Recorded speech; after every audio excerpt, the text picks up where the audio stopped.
mics. Live Oh, mics, one everybody. push live mic. Oh, okay. Hi. Hello, everybody. It's Paulie, Esther. Hello, everybody. Welcome to the channel. It's Paulie Esther. Sorry about that. Go ahead. This is your thing, King. Yeah. Alrighty. So, hello, everyone. Well, oh wait, shouldn't we wait for Bricky? He's getting. Probably. He's gonna come back and be crunching. You can hear his sirens. No, I have my chips, man. The chips were within arm's reach. It's fine. You know what? Give me a second. He's just gonna grab like a giant bag. All right, I'll wait on the chips. Alrighty. So, hello everyone, and welcome to the podcast. Today we have a big controversial subject, and that is depipping. So, depipping has been around for a very long time, and now it's getting a little bit more spotlight. Yesterday, OhTofu did a podcast with a couple of other streamers that are for depipping. They had a conversation about that, and today, these lovely gentlemen and I are going to have a conversation on the other side of it. I'm pretty sure most of us, or all of us here, are against depipping, and we're going to voice our opinions on that. We're going to talk about the points that those people made and counteract them, and just share our overall thoughts and what we can do to make the game better, and moreover. So, without further ado, let me introduce these guys. All these guys really don't need an introduction. The man himself, the Fog Whisperer, Paulie Esther. How you doing, Paulie? Welcome. Very well, thank you. We have Geef, all the way from Australia. You know, he had to wake up pretty early today. Impressive. I need my beauty sleep, but thank you, King. Good to be here, man. Does the We have voice get Monto. huskier when you wake up early? Yeah, does it get us? It does. No, it's the worst. Oh my god, I just realized I wasn't doing it with sound. Oh well. We have Monto in the building. He's here to talk in the podcast. Just a little bit, you know, just a little bit. How you doing, Monto? Good. We have Bricky. He's gonna make case files on all of us, going in depth on our lives. How you doing, Bricky? I quit that like months ago, and Months it keeps on my ass all the time. It was such a good series. Bring it back. Stop being a muppet.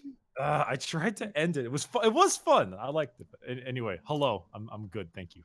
And finally, we have TydeTyme. TydeTyme is a very awesome guy. He's gonna be making a tier list on who is the best content creator in this call. So excited for Monto's that. D tier. Well, if it's anything like his last tier list.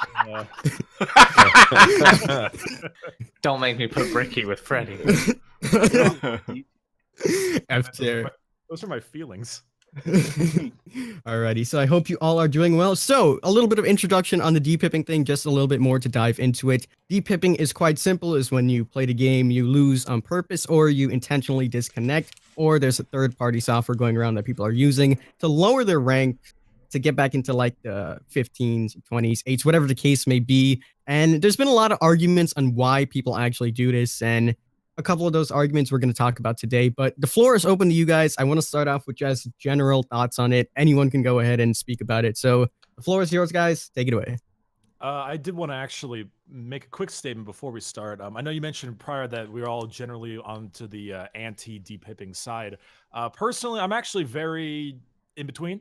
So I don't have a huge feelings on either side entirely. I have some left and right, but I might end up myself playing devil's advocate more often than I actually like agree, just because for the sake of discussion, and because it's always good to have someone reinforce another argument.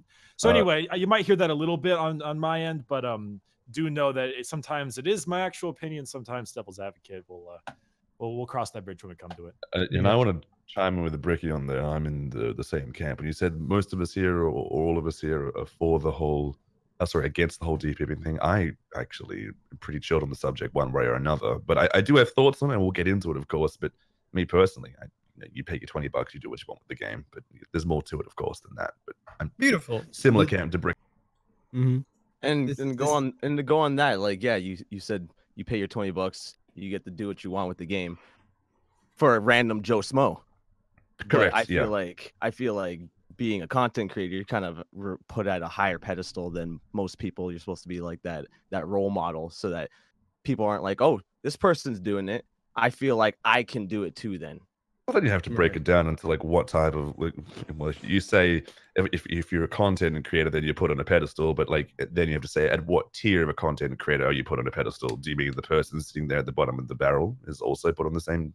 Well, if that's what you're trying to be I on mean, the top too. You're trying to make your way up there, so you don't want to be known as the as just someone that just takes advantage of random things. Like it's obviously a flaw. It's a flaw in every single game being able to smurf or D rank. So just to clarify, de-pipping is the flaw. Yeah, Okay. it's obviously not meant to be there. backing that up a little bit, I think we can all agree with this on this one. The idea of the pedestal is very interesting, mainly because it is a tier based thing. I mean, we all made either different or even perhaps much edgier videos when we were smaller, and now that we're in a position now, it definitely does change a little bit to the extent of what you're trying to do. So there is a little bit of a difference in I don't know, the pedestal analogy. At least I remember that. Yeah. I'd also like to make a distinct clarification about between oh, I'm just over this game, I'm leaving, suiciding, and an actual premeditated, systematic depipping 20 to 25 pips per night between stream sessions. On an additional note, if you derank because you lost a game, just in general, a lot of people have been asking me this.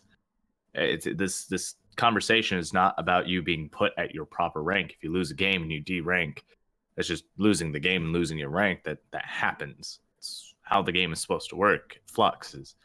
The idea here is, as Paulie said, an intentional removal of rank to a degree that separates you out of where you are into an area you're not supposed to be. Yeah. Mm-hmm. You're right. Yeah. I mean, you have a shitty game, you lose. And you lose rank. Well, that's because you lost. Versus, oh yeah, we mentioned before. Premeditated is a great word for it. Yeah, absolutely. Yeah, because okay, so just for the white elephant in the room, it's all because of this Reddit post that I showed you, right? Yeah. Did it all start with this one, or Well, I mean, it's been around. It's been been around for a there. while. This is what actually stirred the pile again and got the fumes coming off of the pile. In the got effort of full everybody disclosure, up I have in not seen arms. that. Okay. Just so you know. I can put it back in here for you again. Yeah, we can If put it's it in in the the post, it chat. should be in the DM. Actually, no, I say it now. It's actually the one Okay. you linked in the chat. Yeah, I'll read it.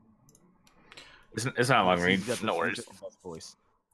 So this was the argument made on Reddit, and I did not take it at face value.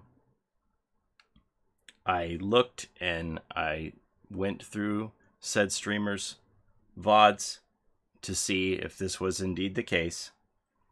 And I went through VODs from between 8 and 12 days ago, and I found losing of pips, 20 to 25 pips per night between stream sessions, 3 out of the 4 nights that I looked. Which means they were ending the stream at roughly rank 5 and then starting the next stream at rank 10. So there is validity to this claim. It isn't just hearsay. I looked at it myself. So you're specifically referring to just physical evidence of a claim. Yeah. Okay. I wasn't quite sure what you're getting at. So it isn't just hearsay that somebody has the opinion that that's happening. It was actually happening. That they ended their stream at rank 5, and then the next day they would be rank 10. Alrighty, so let's delve into some of the arguments that these people are making for why depipping and why they do it. So there's quite a few of them. We'll start with one of them that I would like to address first, and that's one that I see commonly, and that's you shouldn't tell people how to play the game and push your agenda onto other people. How do you guys feel about that one? I mean, Yeah, for the I most guess you part, could I say that. agree. I don't care what anybody runs for perks on either side. I don't care if they Mori or Face Camp or Slug, any of that stuff, I really don't have an opinion about.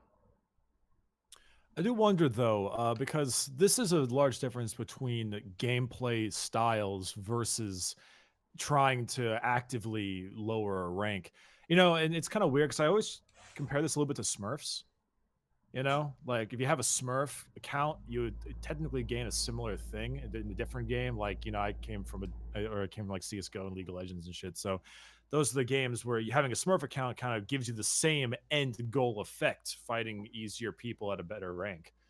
Though, are we more so referring to the depipping as an anti? No, sorry. You say it's like do what you want. You're referring to like do what you want. You bought the game.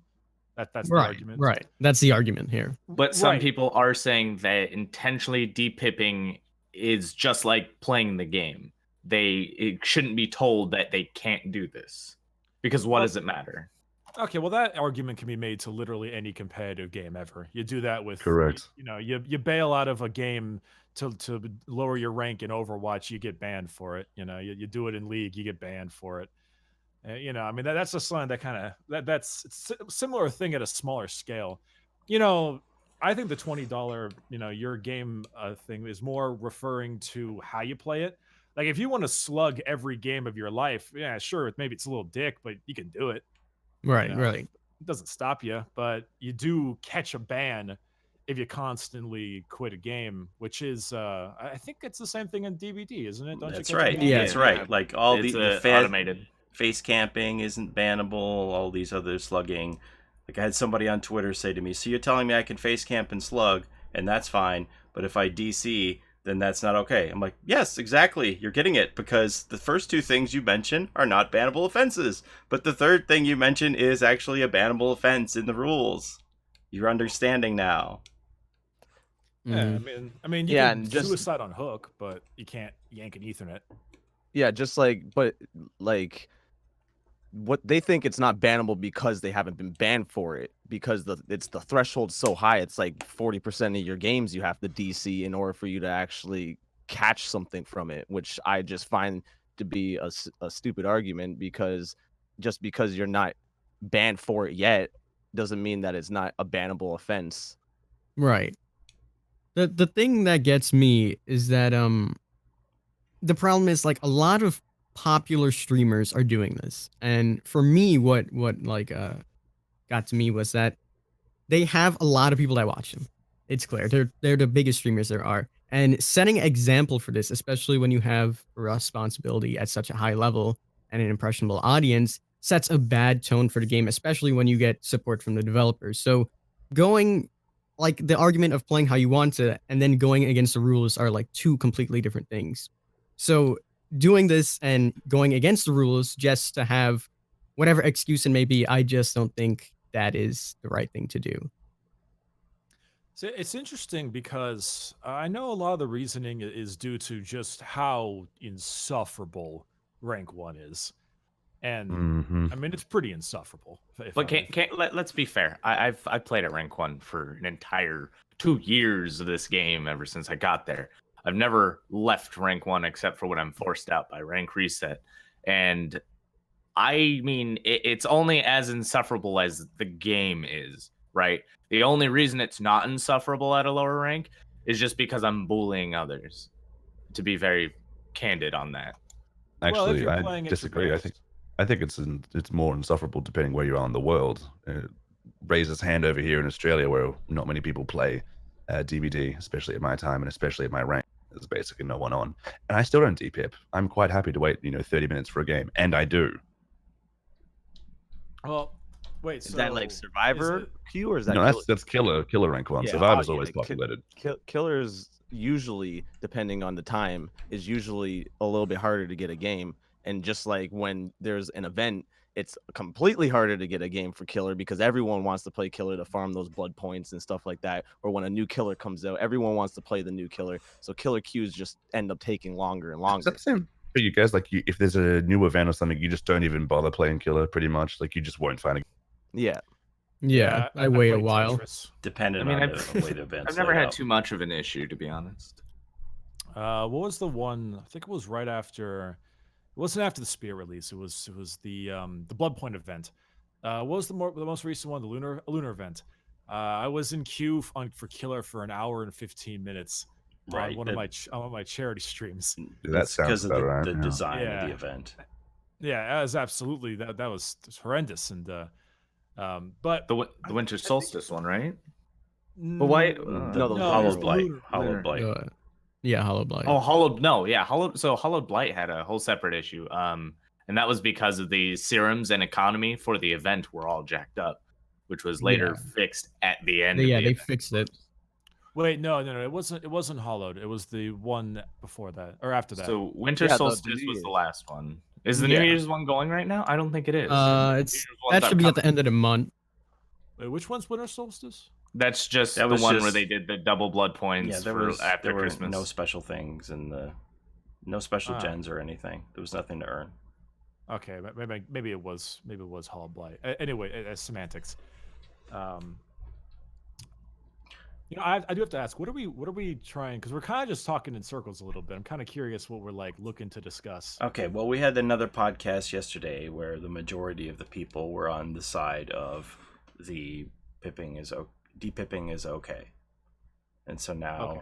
we're trying to tell the other side of the story because the dev stream today said they watched yesterday's podcast and got feedback and they're forwarded it to the team, whatever that means. So Okay. I just want to make sure that the other side also has a voice in the conversation. And to Right. be clear, I believe we invited the other side too. Yes, we did. Yeah. They We invited a few people from the other side, and majority of them declined. Okay, So- well then, I guess I'll just throw my opinion into the ring. Then we can push ourselves from there. I think you ever do that thing with your parents, back when you think you got this like a rule is super dumb, right? Like some special rule is really dumb and it's stupid and it just makes no sense. It's the giant "my mom because I said so" rule, and it's causing just a really annoying problem in the household or whatever. So you find a way to skirt the problem. You find a way to just weasel, kind of loophole your way through this problem, and you go to your mom and you're like, "Ha ha! See what I've done here?" And then she grounds you. I feel like this might like expecting change, expecting the rule to change by pointing out a flaw, and then you get grounded. I feel like that is going to end up becoming the issue. Is that I get what they're hearkening on about in terms of like it's almost like a protest. All this depipping is because rank 1 gameplay is horrendous. It's consistently the same killer over and over again, or the same group of survivors over and over again. Queue times are long.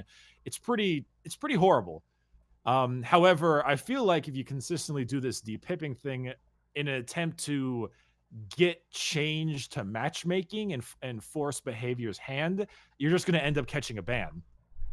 Aren't you And also it creating a helps no vicious one. cycle if you're doing it and everybody's doing it and everybody's abandoning their rake, and then you are creating the situation that you're trying to avoid, in that the rank 1 killers are having longer queue times facing the same people because those are the people who are actually staying where they need to be instead of the people who have abandoned because of said reasons.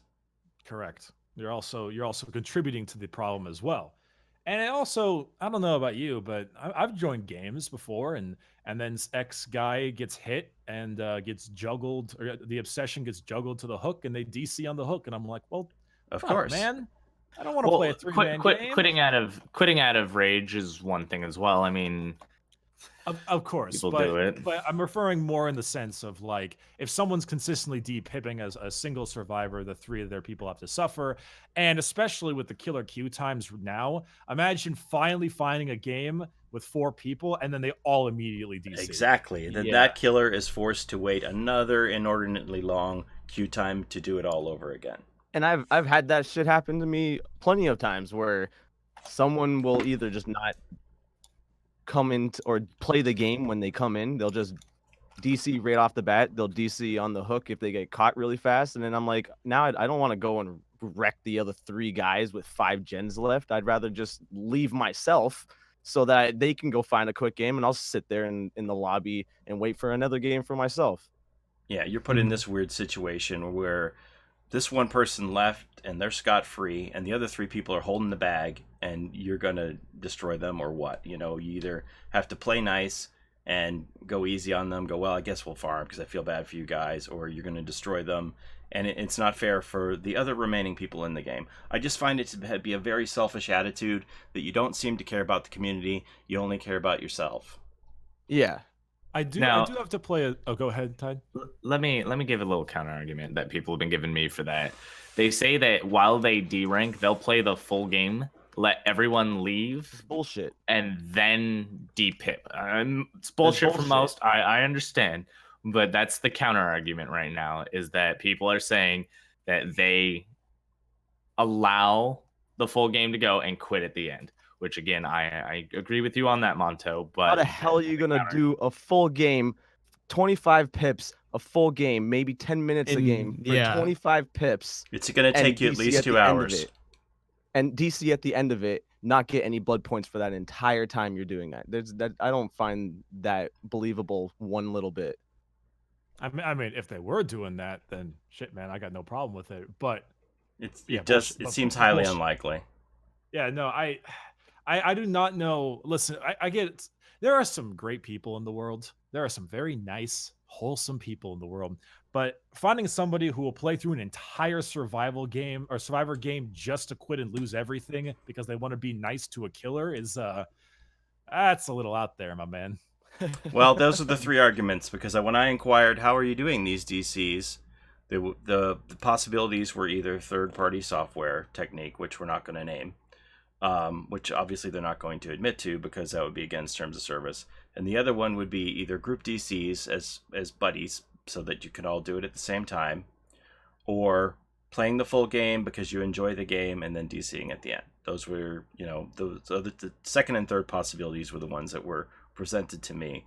And even the person in question had put up a tweet. It's definitely DCs because it isn't suicides, because we have this tweet here that says, I think I'm pretty close to getting a temporary ban, to be honest. I've been told to chill out on my DCs before.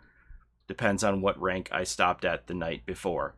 So I don't even know what that tweet means. Like, been told to chill out because why? Like, are you getting special treatment because you're a fog whisperer and your name is coming up on the flag of the top 100 DCers and they're like, whoa, your percentage is pretty high here, you better cool it? Or did you actually earn a ban and they gave you a pass?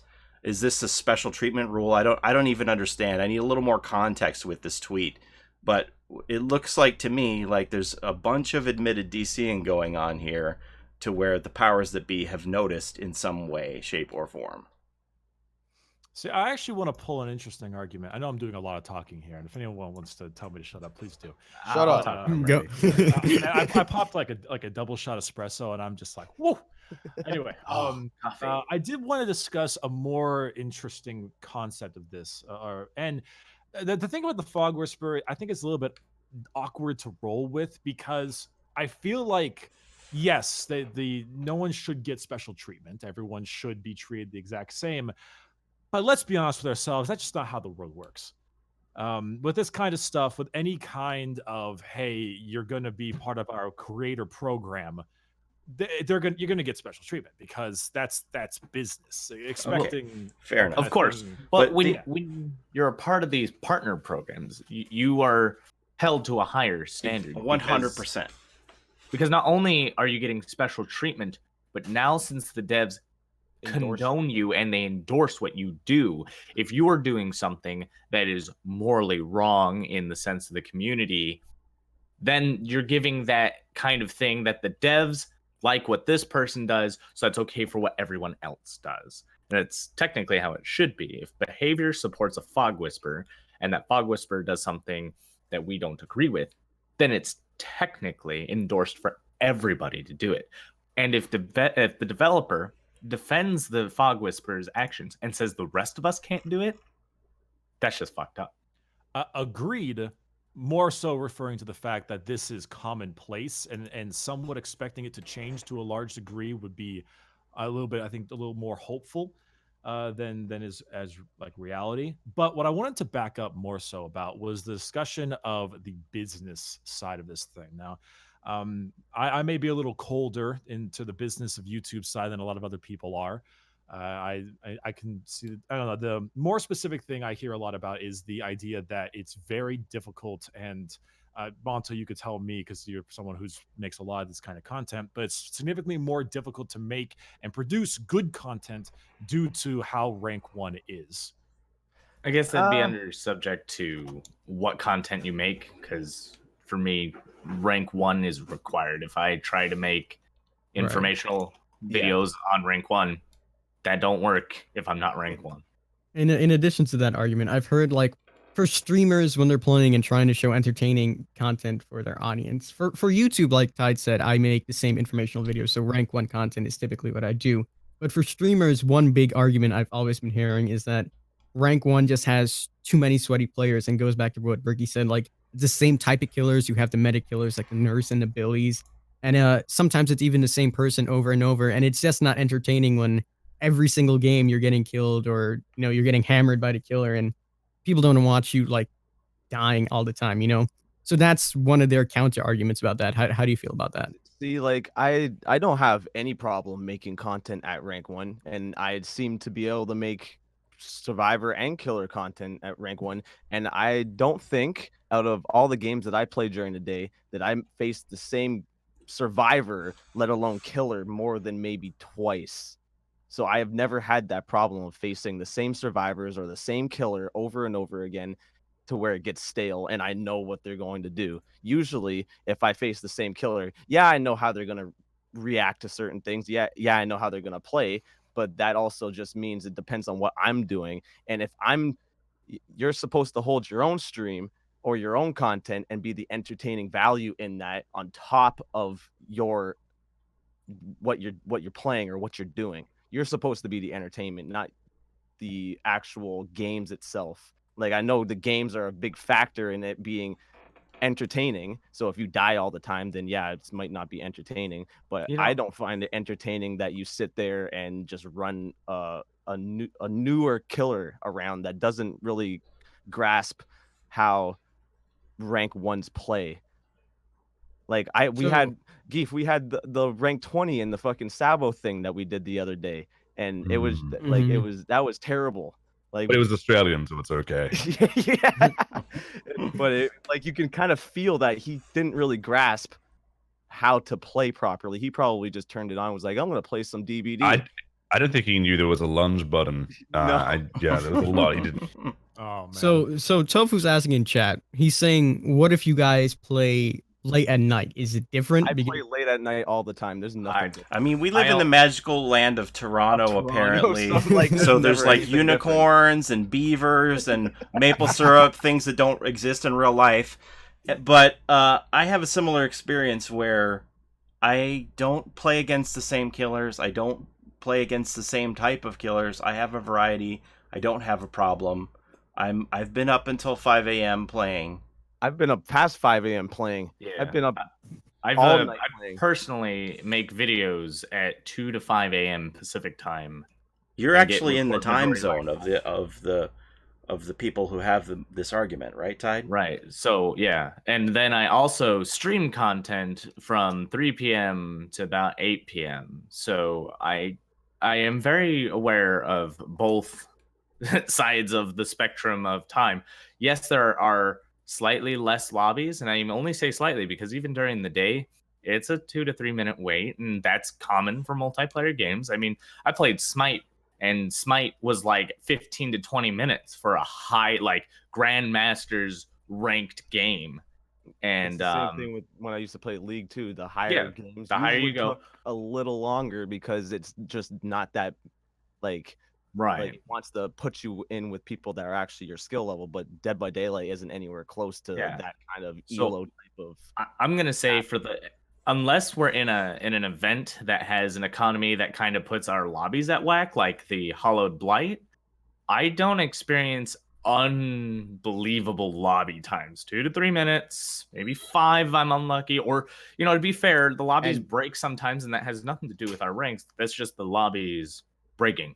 Like, for sure, like when you get 3 people and then nobody else joins, I don't think that's because we're rank 1. Yeah, I think that's because the lobby is just borked. And unfortunately, deranking doesn't fix that because likely you'll recognize when the lobby is borked and you will leave and reset the lobby.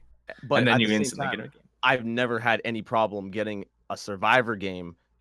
It takes less than 30 seconds for me to pop into a lobby for survivor. Same. And if it does bork, then I just leave the lobby and go back into another one because it takes another 30 seconds.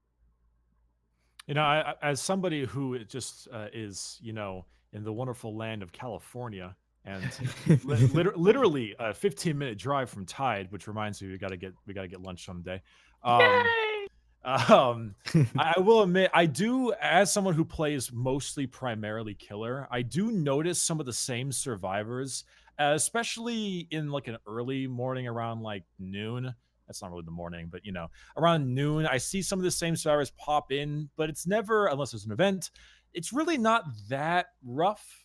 I don't, at least not as a killer. As a survivor, I'm with you on that one. I get survivor games like that. Yeah. It's so fast. The thing is, as a killer, though, granted, I have occasionally ran into the same person that I'm fighting as a killer. Like fighting a killer, I have occasionally ran into the same killer multiple times, but no more than like 2 or 3. Yeah, it happens to me too. so most of these people that depip, though, however, talking about the killer and survivor things, are typically survivors, with the exception of a few on both sides.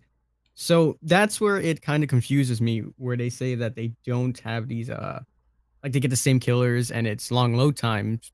Because Survivor, I've never personally had a problem finding games instantly. You know, on the killer side, it does take some time occasionally from time to time. And sometimes, once in a while, you will find the same players, but it doesn't happen as often as they're trying to make it seem. That's just my Also, view on it. If I face a killer, usually I always look at the ping.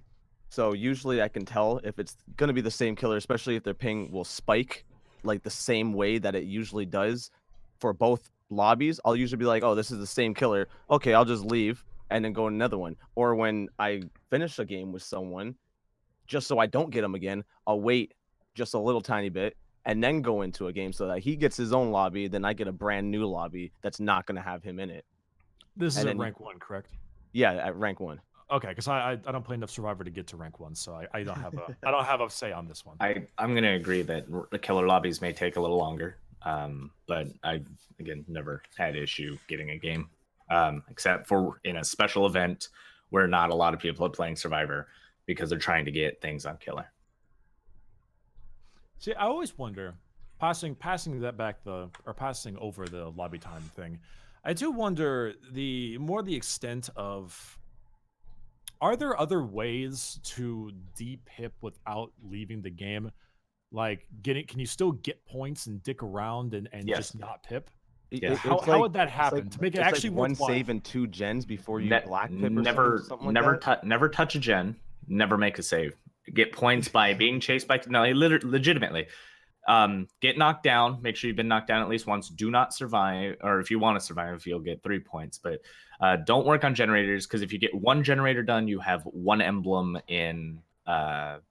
And if you really want 1 emblem, that's fine, just don't survive and dick around. Do totems, they're not worth dick unless they're hex, but even then you could do 2 hexes and it's still not an emblem. What's Sabo? Saboing doesn't give you Yeah, Sabo anything doesn't other than give you any boldness, so emblems. feel free to do Sabo. You get tons of points, boldness that is. Objective wise, getting a door is very minimal emblem points, gives you a couple of escape points. Go out the hatch, that'll just give you a huge boost in objective without giving you any additional emblem that you would if you left through the gate.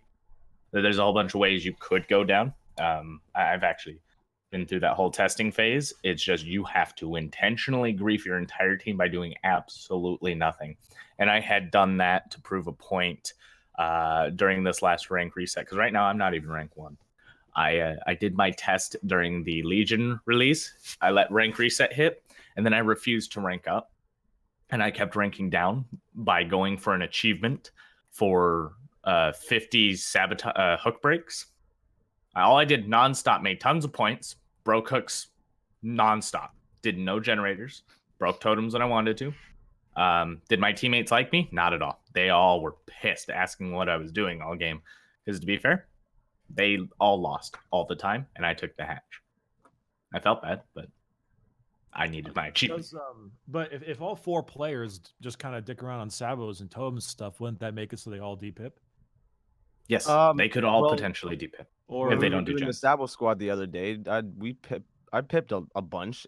I guess it was just because of I the think we chase pipped like points. every game. Yeah, we pretty almost much, pipped yeah. Was probably that every from game. altruism because you picked each other up? No, we were had running no Umber, middle. and So, mine no. and Oh, Another, okay. yeah. So But we still So- did the 5 gens and got out. Like, Okay, everything was so great. that would be the thing. You do gens, you will pip. But like Yeah. most of us didn't do That's the true. gen. Well, if you get out, Most of us you kept pip getting down. though, if I recall, don't you? Like if you get out, you Um, naturally will at least black pip. I'm pretty sure. You get 3 points alone for getting out if you got knocked down. So that's 2 points away from a safety. So if you had done anything, worked on one generator, made one save, got chased a little bit, yeah, you're safety. So But moving from this, how do you combat it? What is a fair and like a system or something that can be put in place? Because Well, I obviously think we need to discuss the a leaver words on the penalty. page aren't. Like a DC penalty. Well, DC penalty would be good too. Here's my beef. There's also like the DCing on accident. Yeah. There's Not your I think there's a very- not I your think the way to intention. keep Like, it, or to stop it, or at least to slow it down, is simply just added incentive to be at rank 1. Not a massive one, Yes. God no, but some sort of Yes. incentive. Thus, people will stay there. Yeah. I was And thinking yes, like something streamers along the still won't, lines of but the longer lots that will. you're at rank 1, you get to at the end of when the rank resets, you get like a mystery box of certain percent that has a random fucking skin in it or some shit. Just Yeah. any random skin. Golden I was Fang. saying 1%. 1% Golden Fang. Like, yeah. It's get very I was desperate thinking more to like buy cosmetics. I was thinking more like 1% just blood points for each rank. And then at rank 1, you got 20% increased BP across the board. Maybe if it's like stay in the red ranks or stay at rank 1 or something like that. Yeah, I agree with that. If there's an incentive, Yeah. then people will be more inclined to stay at that rank. And yeah, you're right. Ex streamers still probably won't, but like, who gives a fuck? Like, the majority of the people will still, like, the majority of the population will want to push high, and they'll stay there. As a result, games will be easier to find. But could I at least- argue yeah. that for as long as people continuously derank, it becomes very difficult to prove that there's a problem at rank 1?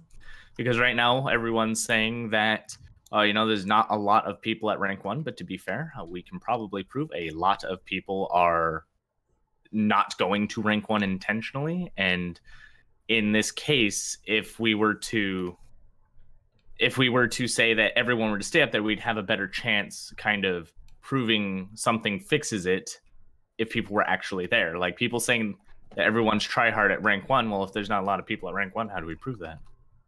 See, I always thought it was weird because I mean, I do consider myself decent at the game, but I find it really goddamn easy to get rank 1, at least as a killer.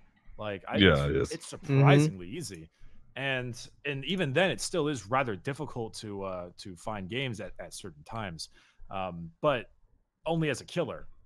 And I always thought it was kind of strange because while I do run into a fair share of the standard like 4-man Sabo. Or not Sabo, 4-man toolbox, 3 gens done in 10 seconds with Ruin on, the usual kind of shenanigans you got to deal with. I don't know. I mean, they're few and far between comparatively. I don't know how it is on Survivor side if you have to deal with a lot of like no-ed nurses or anything. But Does I know anyone that- here play on console? I played on console a couple times, and my God, it's like my frame it's something rates. else. Yeah, I like my frame rates. Also, I would like to say that we have some fast food from CrunchyEggRolls. He's now in the call. Yo, what's good? How you doing, man? How you doing? I just got off work, so I'm here. How you doing today? What's up, guys? How's it going? So Crunchy, now that you just joined, I'm sure you've been watching. I've seen you watching. What is your opinion? Let's just get that out of the way on deranking. Are you for it? Are you against it? Are you middle ground? Before I even come in this, I'm the most neutral one, except I can sympathize on both sides, and the fact that I don't really give a damn. I don't. To me, it doesn't affect me at all as a streamer or as a player, for the most part. But if we were to backtrack the things you guys talked about, like about the late night, I'm the prime example of late night. Like I stream 9 p.m. to 5 a.m. every freaking day.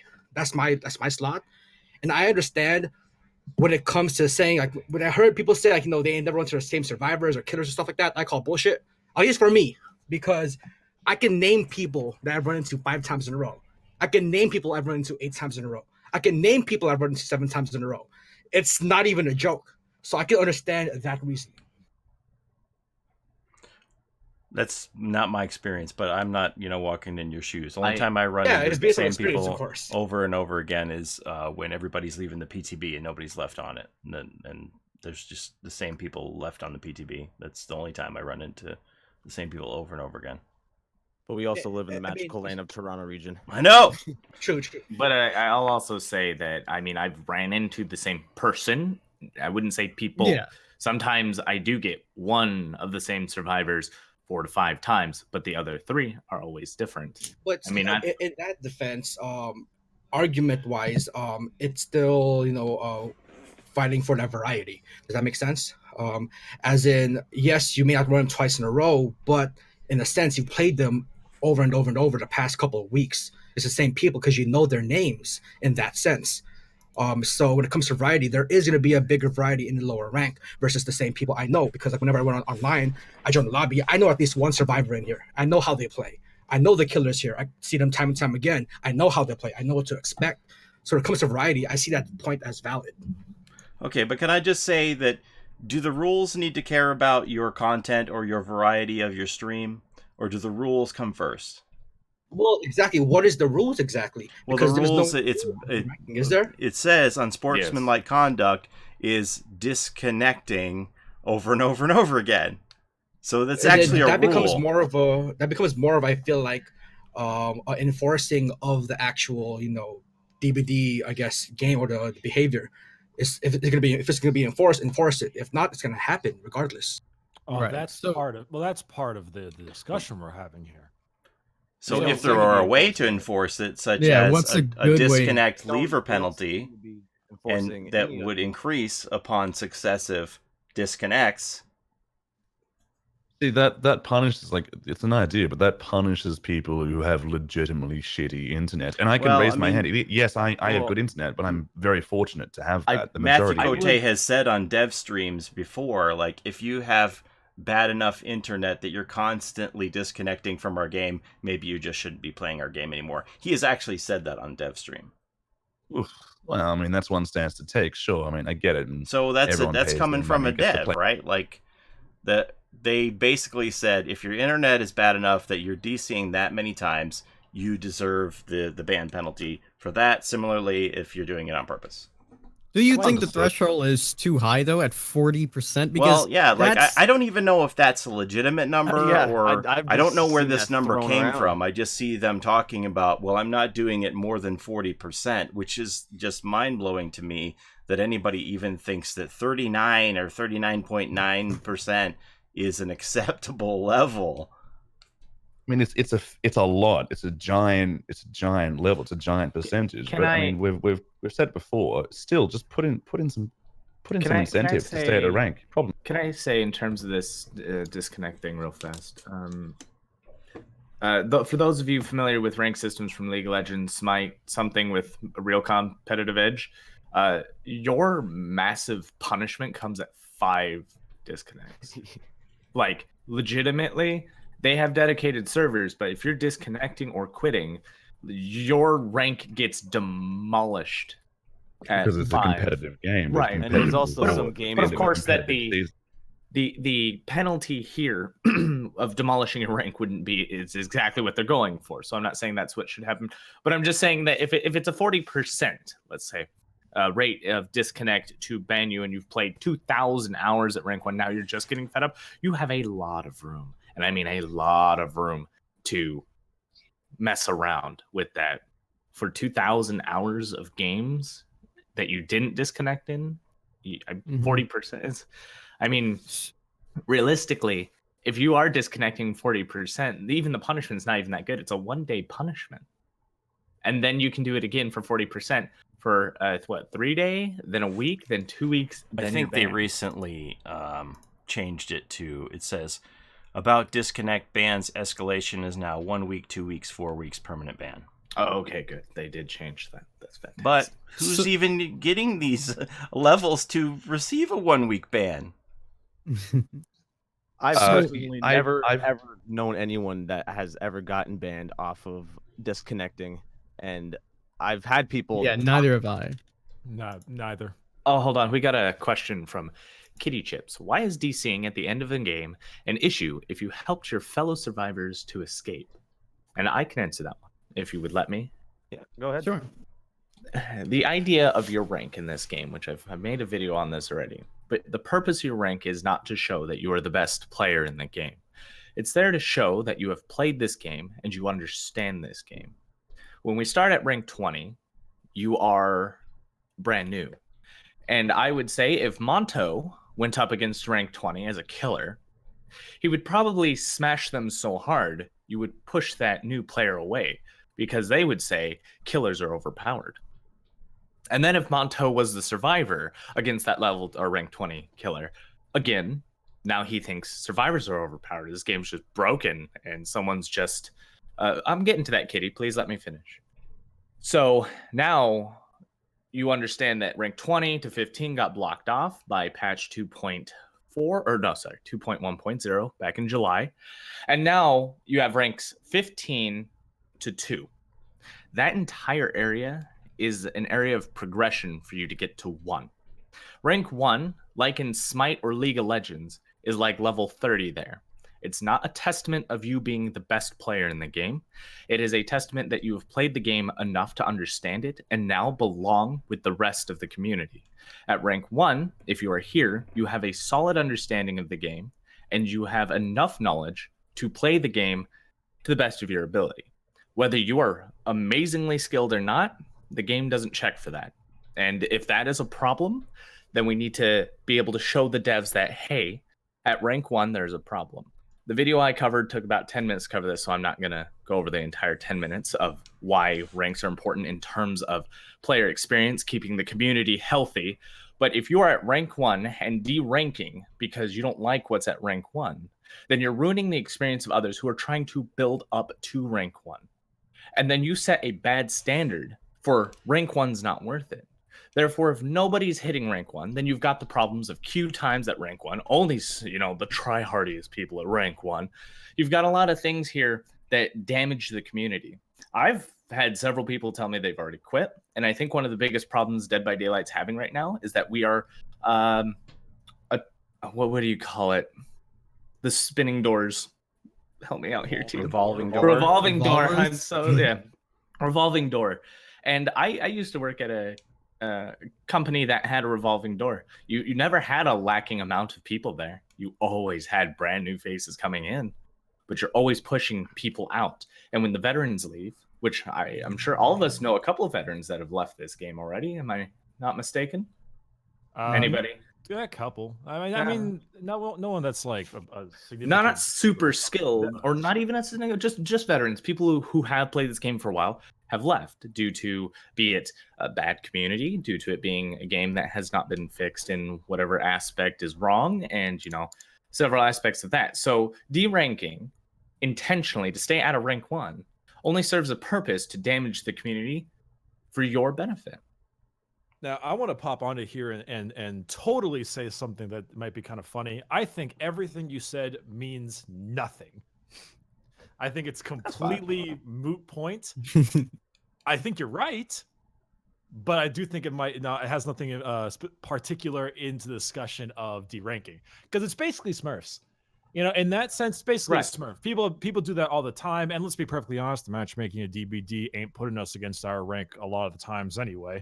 Well, there's But also... I do want to make a statement though that I actually really don't have a problem with deranking in the terms of making the game, making you have inaccurate playing against different characters, like Monto goes up against some level 20 killer and absolutely thrashes his nutsack.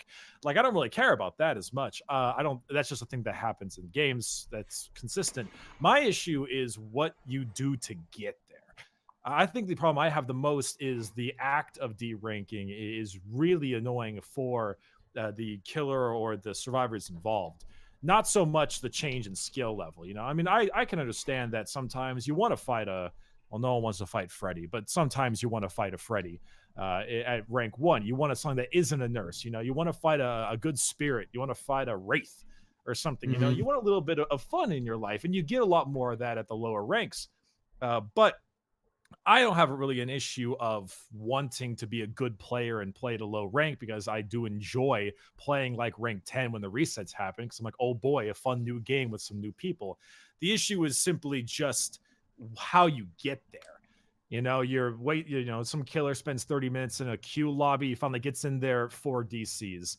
You know, some other times you get like 2 people DC because they're trying to derank. Survivors all come together, put some items in, put some nice, skeleton keys and stuff. Killer pops out there, and then boom, you're all gone.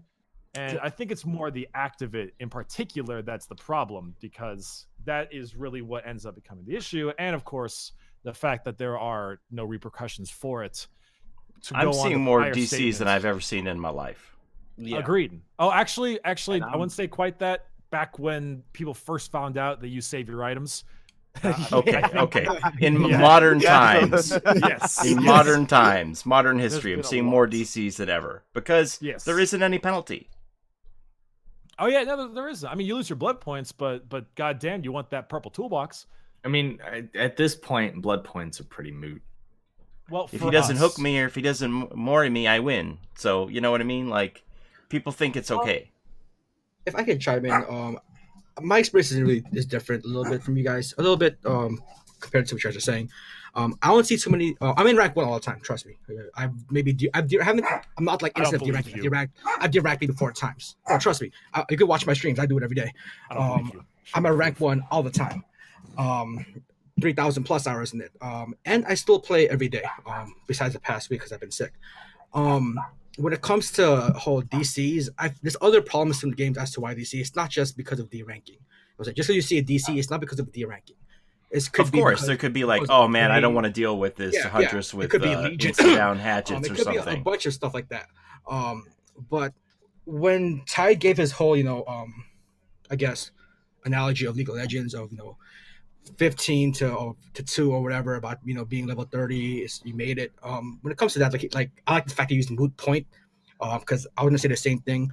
If you're gonna use that sense of, I guess, what rank is, then it shouldn't matter if you go rank or rank 10, because level 1 to 30, you face level 1 to 30 regardless in League of Legends, because you're still in the process of learning the game anyway. Except, hang on, let me stop you there. Except when you hit 30, you don't go back. When you're at level 30, the highest level you can be, you don't play against 28s, 29s, or anything in between. You only play against rank 30s or level 30s. And the same thing goes for this game. When you hit rank 1, you no longer play with anyone else unless there is no one at rank 1 to play with. Then it'll open up for 2s, 3s, 4s, and below, or unless they're abusing Survive with Friends matchmaking. But for Smite, for example, you cannot play with anybody unless you party with them below level 30, which I think they changed because now level cap's way out of whack. But you couldn't play with anyone below level 30 once you hit 30. At 30, the game considered you in the game and now put you with the majority, the normal average players. And whether you were good enough to handle whoever you went against was not up to that game's concern. You were no longer new to the game. Well, there was also different variables as to when you get 30 as for League of Legends as to what you have. But I was going to go. When we say 30, are we referring to League of Legends 30? So yes, we are. Yes, I was getting real confused. Level 50, rank 20. What the fuck? The idea of bringing this in is just because it's a method in which they use to make sure that the experience for players who are new coming in do not get put against people that they are not ready to take. And that experience comes from one of the biggest things, and that's player retention. And for a community, player retention is huge. Dead by Daylight's not dying. It's got a lot of people, but I can say it's definitely pushing people out and bringing people in at a good rate. And this game could be a lot bigger if it didn't push as many as it did out. So preventative of growth. Yeah. Right. As somebody who plays a lot of For Honor, I can attest to something like that. I The missed pushing that game. people out thing.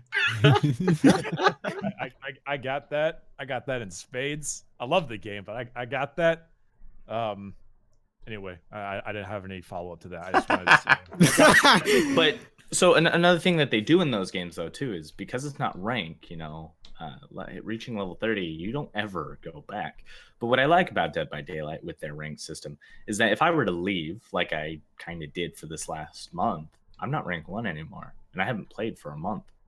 I played like 1 or 2 games, but for videos, but I don't stream this as hardcore as I used to, and I'm absolutely rusty for what I've been. And to come back and not be at the highest rank and to be able to get my feet back into the game feels fantastic. So it's keeping me for a lot longer than it should, for sure. But in terms of, if we're really thinking of this beyond us, a community, I don't think it to be a very healthy and positive move to take someone who is familiar with the game, especially not Crunchy, and put him against any lower rank beyond 1. Imagine being that rank 10 killer and you're doing good. You've been ranking up. You don't play every day, but you play every so often. You get from rank 15 to rank 10, and then you get that survivor or that 2-man survivor friends that just completely bully the fuck out of you. You see And that son of a bitch Jake with legacy points. No. But yeah, it's like I'd be pretty goddamn annoyed at it, because I'm like, why am I facing someone that it seems like they know so much more about the game than I do, but it's almost rank reset again and they're in my rank. See, I'll go ahead and be the asshole in that sense. One of my things I tell everybody when I play, whether it's rank 1, which is majority of my games is rank 1, like you said, rank 1 isn't a testament of skill. It's a variety of skill up there. I bully some, I get wrecked sometimes or whatever. But when I do bully someone, regardless, I believe in, don't baby nobody. You're gonna run into me eventually. You know what I'm saying? Just it'll be a learning experience for you. It's a wall you have to overachieve or overcome. That's how I feel about that. But that's that casual player that doesn't play enough to actually hit rank 1 and play a lot of games at rank 1. Right. He's probably just kind of chilling, playing maybe 1 or 2 games a day. Doesn't actually have enough time to get to that point. And let me also put Crunchy that you never throw a new player directly at a last boss. You just ease them into it slowly. Dark Souls. There's a huge difference between Dark Souls and the last boss of Dark. If anyone's ever fought Gwyn versus the first demon butt guy, I find it far easier to stab something in the butt when its ass is that big versus a guy who literally jumps the entire screen with a flaming sword that you can hardly dodge, and you have to become a parry god to stop him. Hey, I'm listening to Gwyn's theme now, and I'm in tears.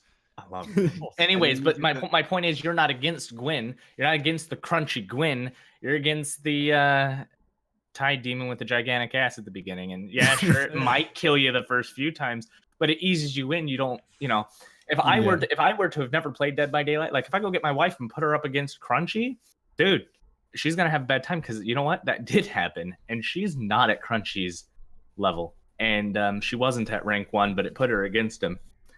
He demolished her, and she did not like. There's gonna be casual players who can be just as good as that Crunchy, and in that sense, in that rank, you know what I'm saying? There's 4 different survivors in that sense. Not all gonna be the SWF. There's going to be a bunch of other people they can be targeting. And when it comes to that, I'm like, I don't see any remorse for that unless you're full on squatting it. And it's a problem. I remember watching, I think it was Summit playing Dead by Daylight a little while ago. And it was to the point where, like, obviously I knew, and I can see that he was doing things wrong and things like that, blah, blah, blah. But he was playing with people that were his, like, new to the game like he was, so it wasn't too bad, and he was obviously having fucking fun because he wasn't playing against people that were completely wrecking him. You know, I do have to say this is a problem that I think we would run around in circles for a while, because this Right. is just kind of the game development curse for all games, where how do you make it fun for a casual and a competitive player? Because I think if we all played some game, well, we're a lot better than we were, but we and almost everyone can have a grand old time at rank like 20 to 5, and we would never have a real problem with it, because most of the big issues plaguing Dead by Daylight, certain killer balance, couple of OP perks, gen speeds, a lot of that kind of crap, that stuff does not affect a large majority of the player base. And it's a similar issue of just like, does this to help with the competitive make this part that much worse and kick out the casual? Because a game needs a casual community. Like, as much as we want to be the entirety of the community, we can't. Like, a game needs the casual community to survive, and so pushing them out quickly is something you're gonna have to worry about. But at the same time, it's this weird back and forth. Like, we don't want to baby them, we don't make it too easy. Right. When we did our first podcast, idea that we had, it was very iffy, is do we get a casual and a competitive queue where rank would actually mean something, and then the casuals will play casuals?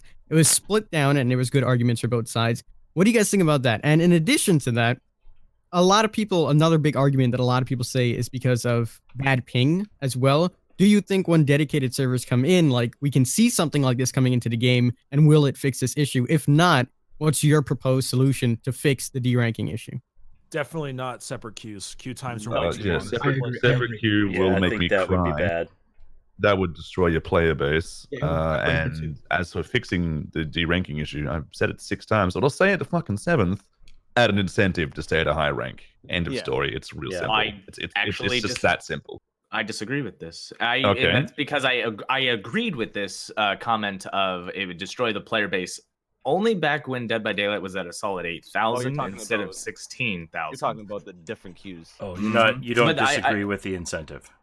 I don't disagree with the incentive. Incentive is absolutely what they should have implemented so long ago. Right. This is kind of like one of those things where it's really hard to prove that we should deserve an incentive at this point, just because of how many people are leaving rank 1. I mean, you could probably use that, but again, I don't have the proof of the numbers of how many actually left rank 1, and I can't go forward to say, hey, devs, can you pull how many people are in rank 1 right now to see if it's worth, making incentives for us to all push that far. Maybe it's fair for everyone. I disagree, though, that it would destroy the player base, because the player base is 16,000 at its lowest peak.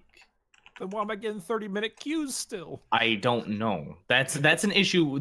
So this I'm is the in best part, California. is I feel that there is an issue here, and I'm not disagreeing with anyone saying that they're not going to get queues all the time. I mean, there are issues, yes, definitely.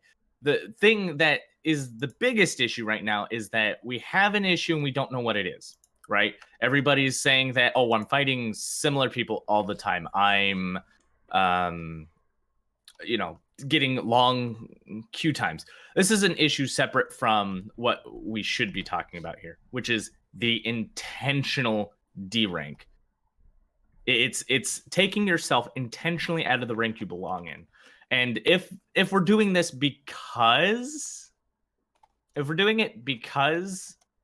of these issues, then I say that we need to stay at our proper ranks and then advocate for change for these things that are to clarify, an incentive that keeps people at a higher rank or incentivizes them to actually play the game properly and see it through to an end, to maintain a pip, to continue to rank up, thus removing the idea for a lot of people to intentionally disconnect in the effort to derank. You're disagreeing with that? No, he was disagreeing with not splitting up the queues. Yeah, Okay, I just wanted to make sure I'm on the right path there. Continue, please. My apologies. I believe that splitting the player base between a competitive and casual wouldn't kill the player base, was my biggest disagreement. That was my only disagreement. But Okay, so before I go any further with this, one second. Okay, go ahead. There's a lot of different reasons people obviously derank, but none of those reasons make it okay to derank. I agree with that. Agreed. Because it also just hurts a lot of people, takes the fun out of it. Might make it fun for you when you derank, and then you get to do all this, have variety, but it doesn't make it fun for other people, especially when you're deranking to get to that point. All those people that you're deranking and ruining their games, things like that. I just don't find that there's any. So Monto, you want to answer a question for me that was asked by Hardy Boy with a whole bunch of twos? He's asking, so people just need to suck it up, forego their fun, and advocate for change? Suck it up? No. I'm not gonna suck it up. So you mean suck up the suck it up, stay at your rank. Oh yeah, yes. Like that was one of the tweets that Jen sent me yesterday, or maybe it was you, Tide. I don't know. We were tagged on that together, saying that so since I'm a fog whisperer, I need to set an example, and I need to just stay at rank 1 when everybody else isn't doing it. Yes, that is exactly what I am saying. You are a fog whisperer, you are a representative of the community, and you need to hold yourself to a higher standard as such, and anybody else out there who is an aspiring fog whisperer needs to be prepared to do the same. So, and if not, then you should just throw your keys on the table. I'm going to say and give up the role. If you're not having fun at rank 1, that's an issue. Everyone can agree to this. If you are not having fun at the rank you belong, that's an issue. However, I disagree with the fact that you should take away other people's fun and intentionally remove their fun just to make something better for you. You should absolutely advocate for change instead of ruining it for others. I don't see how that's even an argument there. Yeah. If you want to be the Pope, it shouldn't be a surprise to you that you need to be pious. You don't just get given the hat, okay? Like you have to be held to a standard and systematically taking. Well, that's another matter. Yeah. Systematically, let us also skirting the rule something. with the nightly 20 to 25 pips through DCs should not be acceptable. Condoned by any fog whisperer, period. Let us also remember that the problem only exacerbates itself due to the depipping thing. If rank 1 is already as bad as it is, getting out of rank 1 is certainly not going to make it any better. It's a vicious cycle. I completely agree. Be the change you want to see in the world. You want rank 1 to be better? Stay in rank 1. Can I say something then? Because I don't think this solution has been brought up then. If the whole ranking thing, the ranking, all that stuff is a problem, wouldn't, like, since Ty brought the whole League of Legends a while ago, wouldn't the solution just be to lock you at rank 1 once you achieve it? I would think so, but it would be a solution. It would help. That's an issue that we need to show the devs and advocate for, right? We shouldn't just take it upon ourselves as a community to be like, hey, I'm not enjoying myself here. I'm just going to go and ruin it for others for the sake of me and either my content. I need to ruin people's fun to make content to entertain people, which is probably one of the worst things I've ever heard, because making entertainment at the cost of someone else's entertainment is some of the worst content I've ever had. Now, of course, this is a multiplayer game. If I'm up against another person at my level, that's a fair loss of fun if someone did not have fun playing against me. That's fair, but I didn't intentionally ruin that person's fun. That was just the setup of where we were at. But for me to go down to rank 10s and less, I can't say that this is at all an argument that should ever be made. If you want to de-rank to 4, 3, or 2, sure, that's close to 1. I'm sure you can still be ranked properly if that's what you want. But down to the lower purples, yellows, greens. I have a good idea. And they were talking about this in the other podcast too, where you open up the ranks a little bit. So if you're a rank 4, then you should be kind of getting ready to be facing these rank 1s. So maybe you should be getting matched with rank 4s. Buffalo chicken cheese steak, please. My only worry, lead the night. My worry with it is that if we don't know about. Hi Tide, I hope you enjoy that. Anyway, enjoy that. We don't know enough about dedicated servers at this point in time. And my worry is that when they come out, that if this whole de-pipping thing is still going on by then, and it will because it's the internet, but if that's still going on and dedicated servers come out and it's shortened or squeezes, I should say, the player base into their respective camps, if that's the case, Then my worry is that there'll be less games that are going on and all that jazz. So I really do hope that something has come to a conclusion or some sort of solution has been found by then. When was there actually a release date for dedicated servers, or was it just in, like, 2019? End of summer. End of summer. I summer. swear they were talking about it in the beginning. No, I'm pretty sure it's I end. thought it was quarter like 1 or 2, but okay. So I wanted to. I'm actually about. I'm about to end out my part of this because I do need to go. But I wanted to end with a nice little monologue before I'm out of here. All right. One thing that I do think is a little bit, I don't know if the word silly is the right word, but I do think the idea of ruining other people's fun is not a conversation we should be having, because there are plenty of ways to ruin someone else's fun in this game, whether it be slugging, face camping, Which are all within the tunneling. rules, though, right? Exactly. Yeah. They're all completely within the rules. What we should be more so discussing is not about this is making someone else's day unfun, because there are a million games with a million ways to make the time unfun. I mean, hell, I can hop into a game of Call of Duty and use the most overpowered gun and ruin people's day, but I'm within my rights to do so. The thing that I think we need to mainly be talking about more so is the fact that what is going on is not advocated in the rule set whatsoever. These are bannable offenses. You are doing a bannable offense, and naturally something that should be given some kind of repercussion for.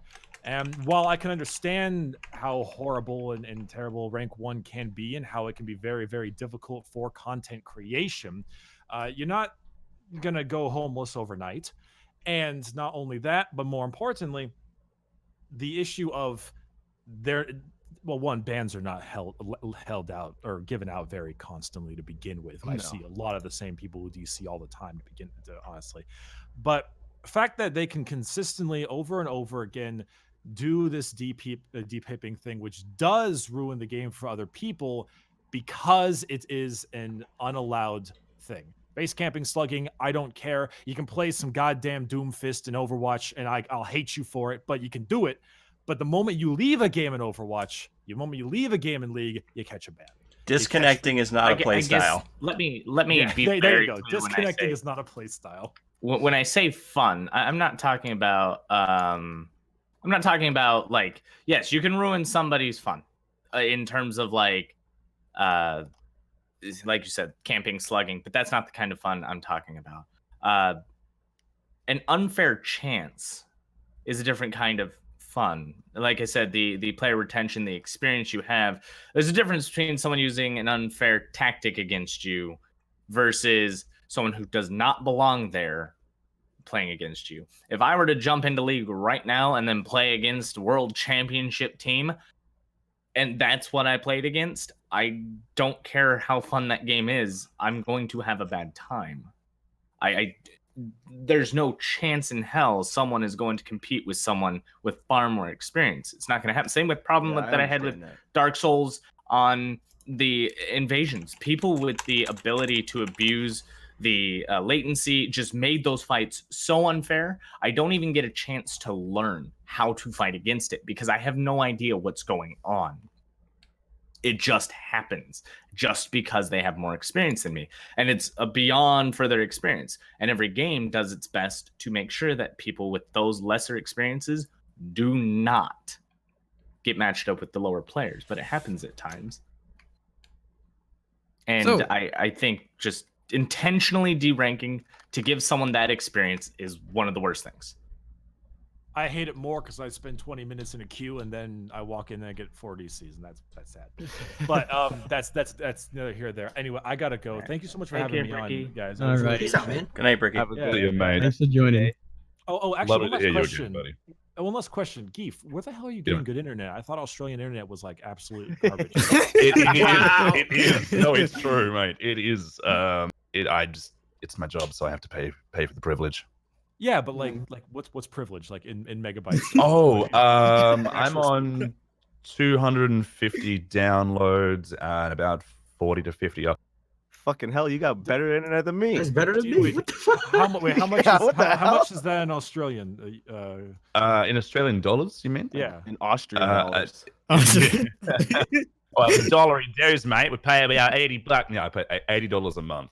That's for me over here. Huh. That's- Fuck, how come I pay as much as you do and I get fucking shittier internet than you Well, have? yeah, That's but $58. That's 58 USD. What the fuck? yeah, it's I don't mean pretty to good. flex, guys, but I got 1,000 up and down. Fuck you. Yo, Go take a same, walk, man. Go take a walk real quick. Same. 1,000 up, down, $120 That's the a way. month. I On know. flex, want me to guys. show On you my flex. speed? Oh yeah. Yeah. All Alrighty. right. See you guys. Have a Alrighty, good take one. care, Bye, Bricky. Bricky. Thanks for coming out. See you, mate. Have a good rest of your day. Lunchtime, butt bleeding things, you know. Same old, same. Oh yes, definitely. Alrighty, so allow me to introduce KittyChipz. She is now here. She's gonna be good on the defense. So now we have a little bit more variety. Hello, Kitty. How you doing today? Hey, what's up? How are you guys doing? Kitty, I just want to say before you start that I don't have anything against anybody who's doing this, like on a personal level. And you know, I've hosted you many times, so I don't have anything against anybody personally. Yeet. I do. Fuck you all. Oh, that's all good. I know that you don't. It's a fair request. I know that. I know. Yeah, fuck your friends request, Crunchy. All right. So, what would you like to add to the table, Kitty? I am willing to hear it. Let's hear what you have to say. I mean, I haven't. I just started watching maybe like 20 minutes ago, so I don't know everybody else's opinion. I know you guys have probably been talking about it for a while, but can you like summarize it? Sure. So It's right bad now, for community's sake. yeah. It's like 50-50 down the middle. Right now, some people are neutral, and Paulie, Monto, and Tide, and I are against it. Geef, Crunchy, and you, I think, are like in the middle or for it, around that area. I'm neutral because I personally don't do it, but I can see why they would. Yeah, I'm also neutral. I have left. I and see know why this for a people fact, do it. I have left but- exactly 5 games of DBD in my 2,000 plus hours. So Jesus I'm Christ. neutral. You're counting. Yes, I am. Um, That's I how guess- proud of him. Yeah. Like, I want to know, do you guys view this game? I think it's important for me to know if you guys view it as like a competitive, like No. No. No. esports kind no. of game. No. Mm-mm. No. No. Not at It's all. competitive in the fact that I want to win. Okay, It's- gotcha. It is a party game to the degree, but the problem Yeah. here is not that it's because it's a casual experience. Why shouldn't you go down? It's the problem of there are people just learning to play this game, and if you hit rank 1, you have enough knowledge in this game not to play with the people who are still learning below you. And if you feel that you are not skilled enough to be at rank 1, then let it happen naturally. Don't force it. There's no reason to. If it is a true casual party game, just boot it up and play it. I don't have any of these issues anyone else has in terms of lobbies or fighting the same people over and over again. I just boot up and play. Period. Hey, I've played And Uno that's- online. You know how fucking annoying that shit is when you're facing someone that can wipe your ass with the cards and beat you at the same time? But my thing is, if it is so casual, your rank shouldn't matter other than to place you against people who just have played as long as you have. If not, of course, longer, because rank 1 is just a huge pool of players. Or should be, which isn't the case anymore. Mm-hmm. So, a lot of the arguments that we were talking about, like that are for depipping, are from what you guys did yesterday on your podcast. One of them in particular that I want to talk about because I feel like you would have a better idea of this is deranking so you don't face the same type of killers and like the same meta killers and having like very sweaty games. So, what's your opinion on that? Because for me personally, and I don't know how it is for streaming since I just started, but for like YouTubers' sake, it's not the same, or I don't know if the entertainment value is the same. So what is your stance on that, Kitty? So I guess personally, like from who I've talked to that specifically like will depip, like everybody that I know streams at night. And I know that's been like the biggest argument. It's like, well, I stream at night and that's why I do it. And it's like, I don't really know anybody that streams during the day that purposely will depip. Right. I mean, I can't think of anybody that purposely depips at night. For me, I do it. I stream at night, or whenever I wake up because my sleep schedule is actually garbage. And for me at night, like I'll start at like 3 a.m. And I don't know if it's like where I live specifically, but like if I get to the lower ranks, like I will face the same people over and over again. Just to clarify, are you West Coast?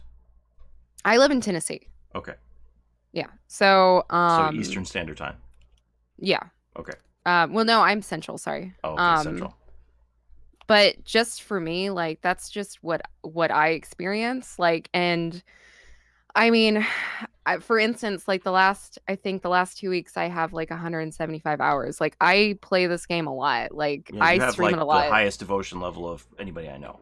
Yeah, I'm actually a loser. So I play this game a lot. I just devoted. That's what Yeah, it is. yeah, I'm so devoted. Oh my god. But I play it off stream, I play it on stream. I think last week I streamed like almost like 60 hours or something, or almost 70. I don't know. I don't want to think about it because it'll make me vomit. But I stream a lot. Like, and so for me, like it's not only just like it's not only just variety, it's also like I'm sorry, like I feel like whenever I get to one, it's just like it might just be like my mindset, like it's just I don't know, but it's just like I feel like I would go actually like I would lose my mind if I had to play against the same people over and over again that do the same things, and like the I don't want to say sweaty, but like, you know, like the Omega Blink, like Ebony Mori, like people that really, really, really want to be there. So for me, that's why I do it. And I don't consider myself amazing at this game. So maybe it's like it might be different for people that are really, really good, and they probably shouldn't depip. I don't know. But for me, like, can I ask you a question on that point? Yeah. Do you think do you feel like you're being stream sniped, or this would happen naturally? Oh, I get stream sniped a lot.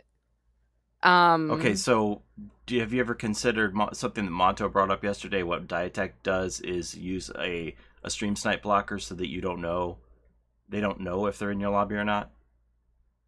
Wouldn't they see it though? Like, just wouldn't cover they? up your lobby I to think, get in I game. think your issue, Oh, what okay, you're gotcha. saying, is you have a small player pool, right? Due to the time that you stream and the rank Right. and whatnot you stream at. That's what you're getting at? Because Yeah. I'm in that same camp as in Australia. I have bugger all people on, especially at 10 a.m. in the morning. I can tell you that.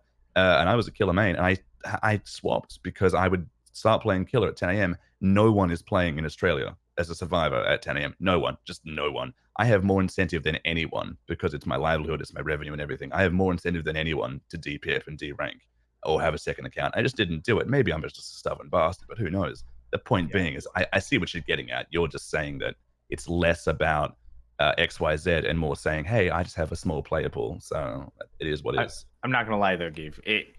There are soft region locks in this game too, which for you as an Australian, you're Softly in a whole region new lock. world, love. Yeah. It's pretty garbage. Unfortunately, Yeah.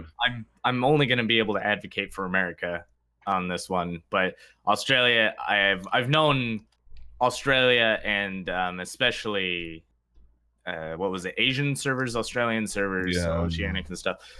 They all struggle just with games in general. Correct. Yeah. Especially since your pings are all always rough. I think I've heard people like try to force their way into the American side by partying up with Americans and then playing with them to hopefully get better games. It does work, but yeah, the ping is garbage. If we don't get dedicated service, we'll talk. Real thing. If we don't get them, I'm gonna be razor blades and lemon juice. I'm coming at you. I swear. I do want to say this: like, if I didn't stream, or if I didn't stream this game as much, I wouldn't depip. I wouldn't feel the need to do that. Like, if I didn't stream this game, this is the only game I stream. I don't stream any other games. I only stream DBD. If I didn't stream, I wouldn't depip, and I don't really think. I mean, I don't think it's right if you don't stream like to depip because, like, well, I don't know if I should say that, but I just like.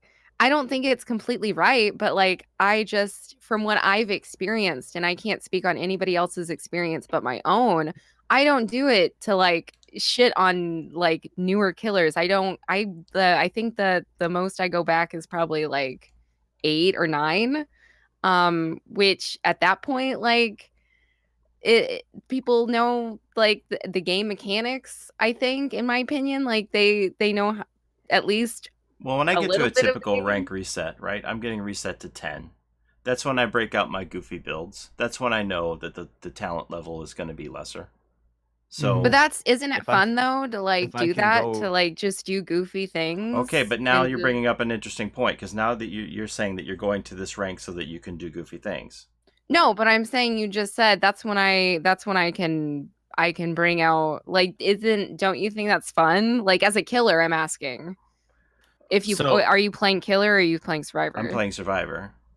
Oh, okay, I thought you meant as I play both, and I would say if I am also a content creator, have been ever since this game came out. Well, been way before this game came out. If I were to D rank, I would be destroying, as I am now, all the fun out of anyone I play against. I will constantly win. I will show you that I know this game back and right. If you are a killer and I'm your survivor, I will loop you and or get the gens done while you chase other people, and your game will typically end with one or less deaths. Sometimes people die faster. If I'm your killer, I will probably decimate you with the sweaty tryhard builds because I've got the blood points spent and built up. If someone like Teach me, were to go senpai. down, I would absolutely ruin the experience of others. Now, you're saying that you're not the best. Okay, that's fine. That's fair. But I mean, I think it's dependent on who you are as a player because I die a lot, even when I DPIP. I Now, literally almost die like every game because I'm very altruistic. Like if it doesn't matter if I'm solo queuing or like a full squad, I usually die. And So would my you- friends would you say- usually die too. would you say it's not impossible that someone with more skill and that is pretty good at this game watches you? It's because they like you for who you are and they like your content. That's possible, right? And then you're de-ranking and then Somehow incentivizing. they might like my content or Right. my So I was content. I want to chime in there. I watch you, Kitty, and I think you're fucking great, man. There you go. So, There you go. have since day one. So that's I'm sorry, Monto. Let me just wrap this one little bit up. My thing here is that we are content creators who put up a front of what the community is. If a content creator is capable of doing something, it's monkey see, monkey do. If they see you do it and it's okay, they might do it. And though by you not doing it's not going to stop them entirely, it just sets up a better front, is better for the community as a whole. That's all I'm saying.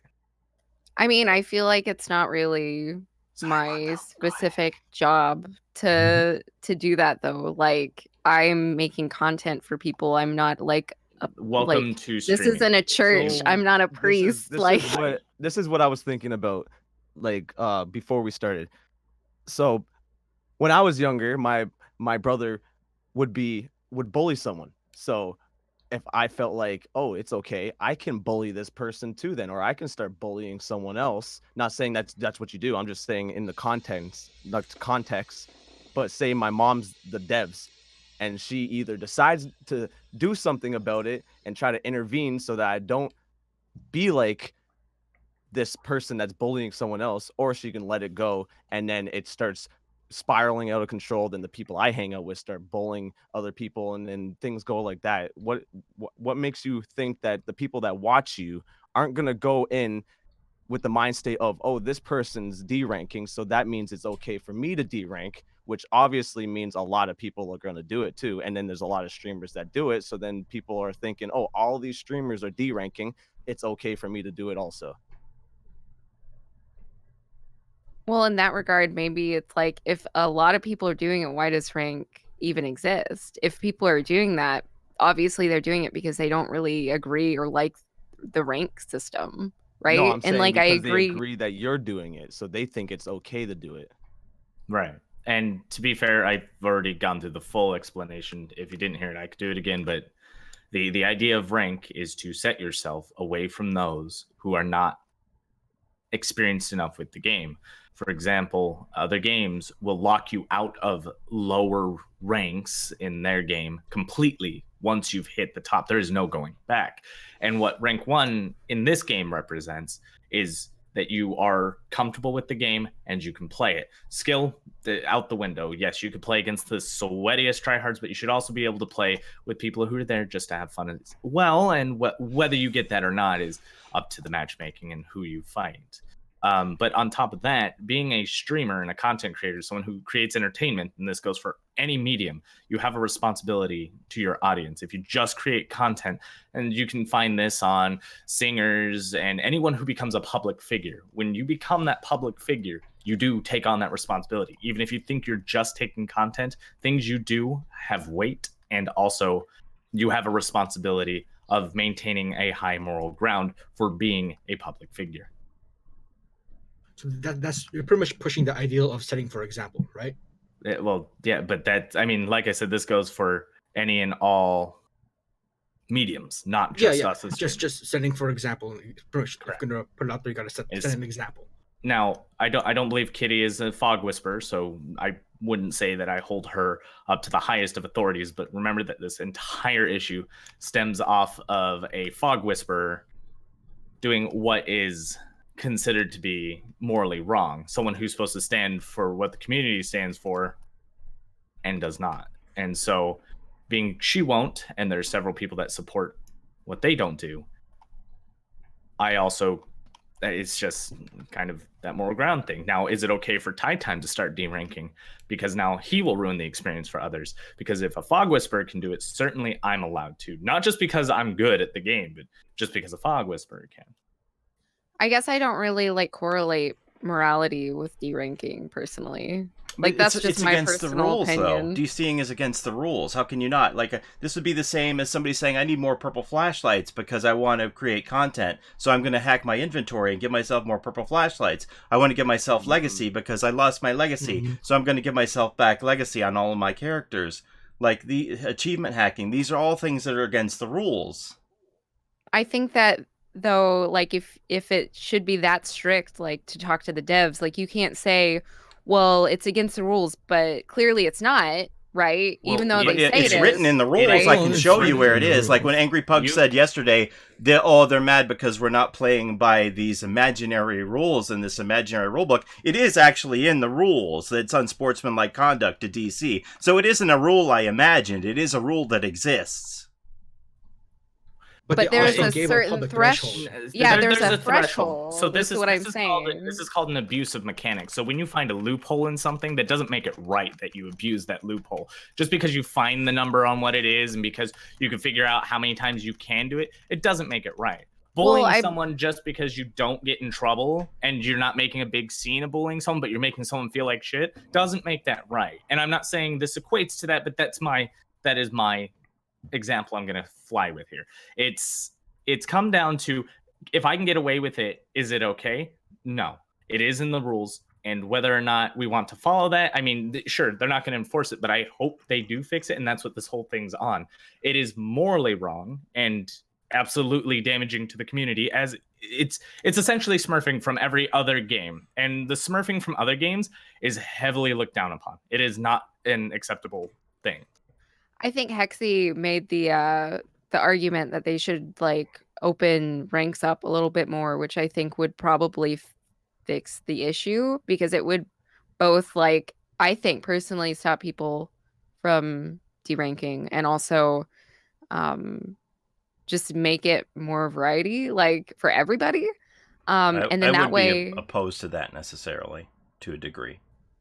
I'm not saying like open completely, but like I think he said rank 1 to 10 play together. I don't know about that, but like open it more. So like, I mean, cause I already like, I think I'm ranked like 4 right now. When I was on stream, and I was playing with I think my friend was like rank 9, and we just like, I mean, no, I think it was when I was solo queuing or something. I was ranked 4 or 5, and I got like a rank 10, which, like, I feel like the rank system is already messed up considering that happened. The ranking system is definitely, I just literally just. So it's like, if it's already messed up, like, it doesn't really, like, I think that inherently they need to fix the rank system. I think the rank system is inherently not necessarily broken, but doesn't work very well. I'm 100% with you on that, and I 100% agree. But it doesn't give you permission to circumvent it. Correct. Yeah, we shouldn't feed a totally separate problem just because something is broken. We as a community should show that there is a problem. We should provide proof, evidence, and advocate for change in the right manners. We should do this by the book, not just I'm a content creator, I'm going to ignore, any change I have, because all of us do have a voice to the devs. They listen to all of us, and it only takes all of us talking to our friends and making open discussions like this to make change. Developers listen, especially behavior. They are good at that. At the end of the day, though, doesn't it all just boil down to the fact that you said these are rules, and by the very definition of the word rule, the noun itself, doesn't it all come down to the fact that these are things that we they're accepted principles or instructions that dictate what should be done and tell you how to play. And if people are going against those, at the end of the day, should they or should not they be enforced? Like in most games, even most countries, most whatever the fuck you want, rules are enforced. In this case, right, they're not really, they're more like community enforced, aren't they? Like I don't know how much devs actually do about it. I have no idea. They're automated. And so it's kind of like when they find a loophole in the legal system, then you can't punish someone, even though it is automated. They don't enforce it themselves. It's automated. Okay, if you disconnect an X amount of times per the algorithm, it will detect that you're now within bannable reasons and ban you automatically. Yeah, so it's in waves too. It's not the second that you hit it. It's in a wave. So like maybe like the time span will be like 3 months. I'm just throwing a number out there. In that 3 months, if you do it X amount of times, then it will ban you on that wave, on that wave of bans. So the problem here is that the rules are not strict enough, and we're making that the issue here. Clear. Yeah, clear as day. Obviously, people deranking, I can show that it has negative effects on the community as a whole. You damage someone's experience for your own, for whatever reason. And I think that if you're intentionally going down in rank, you're intentionally doing something that is morally wrong. And it is in the rules, but not enforced to a degree that is stopping people like a fog whisperer from doing it themselves every day. So October is saying in my chat that instead of saying that, having that attitude that people are immoral for doing these things, instead we should be talking about solutions and actually trying to give solutions for the devs to listen. So first things first, this all stems from a moral problem. This didn't stem from a problem of, like, back a long time ago when everybody was against something that's in the game without rules, it became a moral problem. And the issue here is it stems off the Reddit post that talks about a fog whisperer doing something that a lot of people don't necessarily agree with. Someone who stands for the community is not abiding by what is good for the community and is doing something harmful. And we can prove it is harmful through the various other means of smurfings from other games. It has no benefit, but the best of us, the top fog whisperers, are now doing something that hurts a community and making it okay to hurt the community.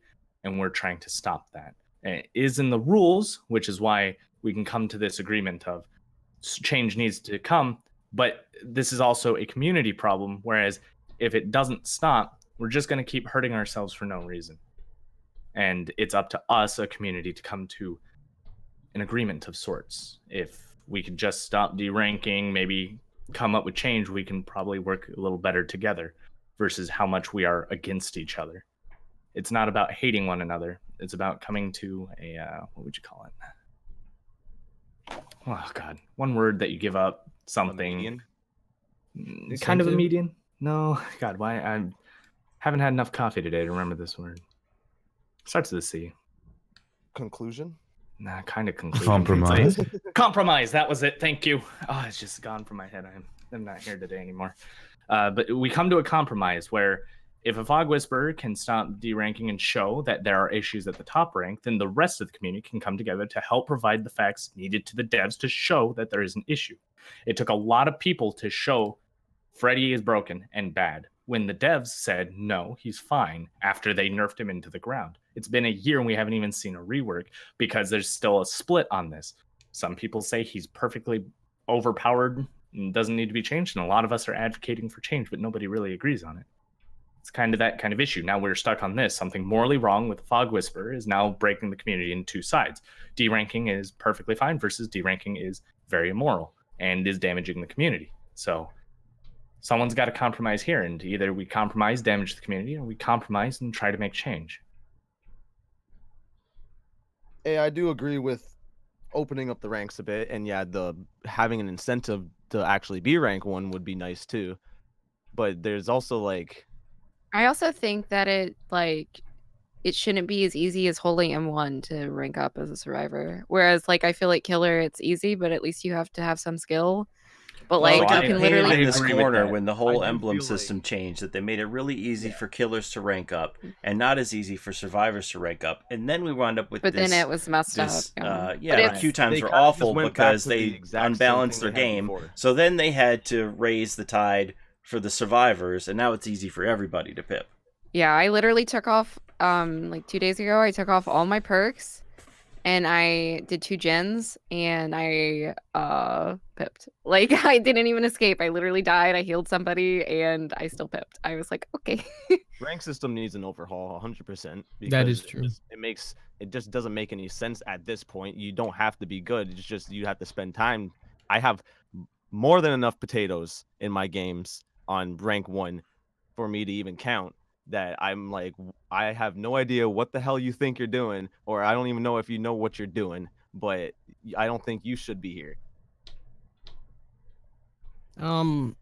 October. I just want to address this in the chat because she feels as it's like a personal attack towards Jen. It isn't. It's not. It not isn't in personal. no I way. love Jen to death. I don't have anything against her. I just think when she accepted that role as Fog Whisperer, she needs to hold herself to a higher standard, and that standard be obeying the rules and guidelines laid out for what's Right. bannable and what's This not. isn't a personal attack. It's a professional attack. No.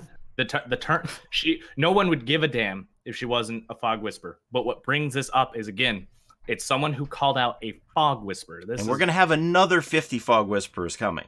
So, Right. so in that mindset, it's not so much about just deranking. It's more on someone who's supposed to uphold the standards, not personally, of course, upholding the not standards. show that it's It- okay to do it. Yeah, it is Sorry, I deranking couldn't hear you because say it again. I couldn't hear that again. Show that it's not it's anyone that is a content creator. It's not just the Fog Whisperer. You're showing that it's okay to do it, and that you're basically saying, I do it, why don't you guys do it? You don't have to literally say that, but it's basically you're showing it with your actions. right, it is about deranking. It is a bad thing, but there's nothing we can do to force people to stop, or we can incentivize through change. But if a Fog Whisperer is showing that it is okay, a person of status, now we've got a problem that is a small issue blowing up because one of the bigger people is showing it is okay. And we need to not do that, especially with the podcast, with a whole bunch of top streamers saying, yep, it's fine, I've got reasons to do it. It now just backs up and defends the idea that deranking is okay, especially with the Fog Whisper. And again, we can look back at every other community game and look at the multiplayer and the effects of smurfing and show it is not a good idea to damage the experience of our casual community, because without them, we don't have a game. Streamers don't hold this game together. It's the casual community. We're not as big as we'd like to think we are. 16,000 people playing all the time. Streamers don't, a lot of those people don't even look at streamers, but they're affected by us in a small way. I just think you aren't requiring enough of yourself as a Fog Whisperer if you're accepting these free orc cells, these free game codes, and you aren't even willing to adhere to the rules within the game. Like, What's the free orc cells? it just it just boggles my mind. But like the requirement is very minimal. Like, let's play by the rules. But yet again, like, I mean, okay, I'm playing devil's advocate here. The rules don't state you can't DC. They says do. They You do. can't DC. No, but it says you can't DC more than 40% of the No. time. So Where it's does not. this Where this say that? 40% number come from? Because It's they, the threshold that they So, said. I They thought don't- they they don't- always said that they didn't want to give specifics because they didn't want to give anybody the knowledge to be able to abuse the system. So where does the 40% number come from? I honestly don't think I've ever heard them say 40%. On top of that, they would never advocate and say, "Go ahead and quit." 40% unless of the that time, has it's to do okay. with this tweet from Jen where she was told to cool it, and they told her she was nearing this 40% threshold or something.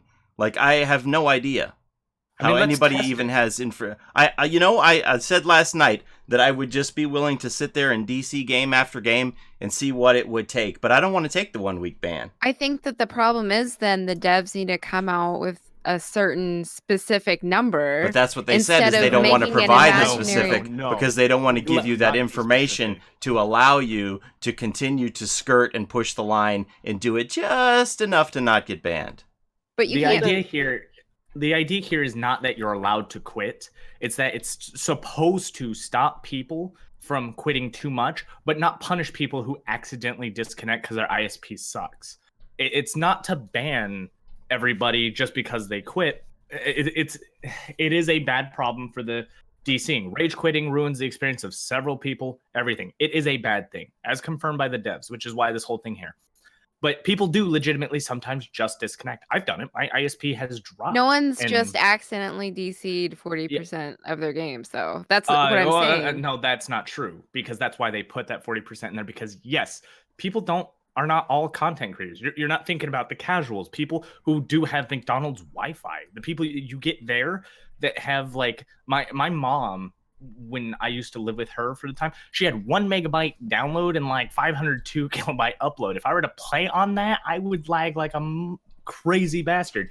But the problem here is that's who that targets. Is if I did disconnect a whole bunch because my internet couldn't handle playing Dead by Daylight, I shouldn't be playing the game. But if it sometimes works, they're not stopping me from doing it. They're giving me a threshold that if my internet can't handle it to a 40% degree, if that is even the number, then I'm not punished for buying a game I want to have fun with.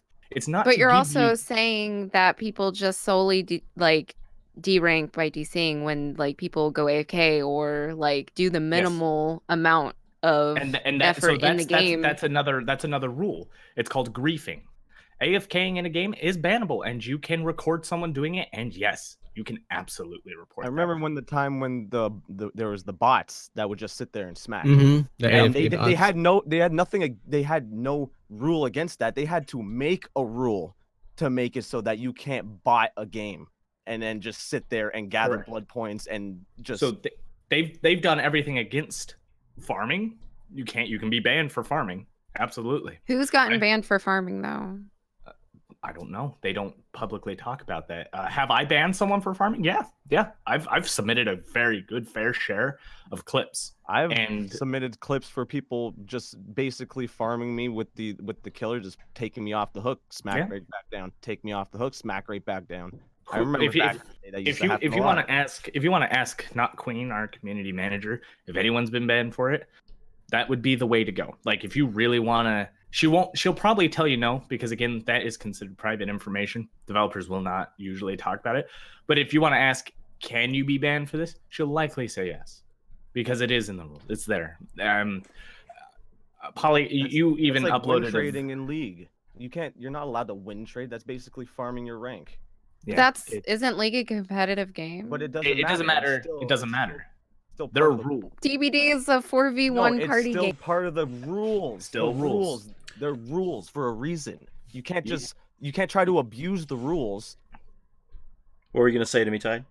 Paulie, you had uploaded even a video about an exploit in Kill Your Friends, about like getting multiple killers in at once. Yes, sir.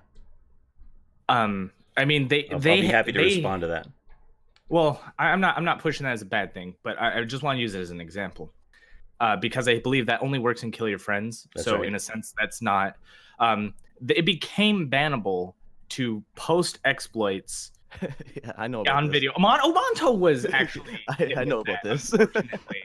I think it was Hag Space Program. They showed an exploit. They weren't even like. No, it wasn't even that.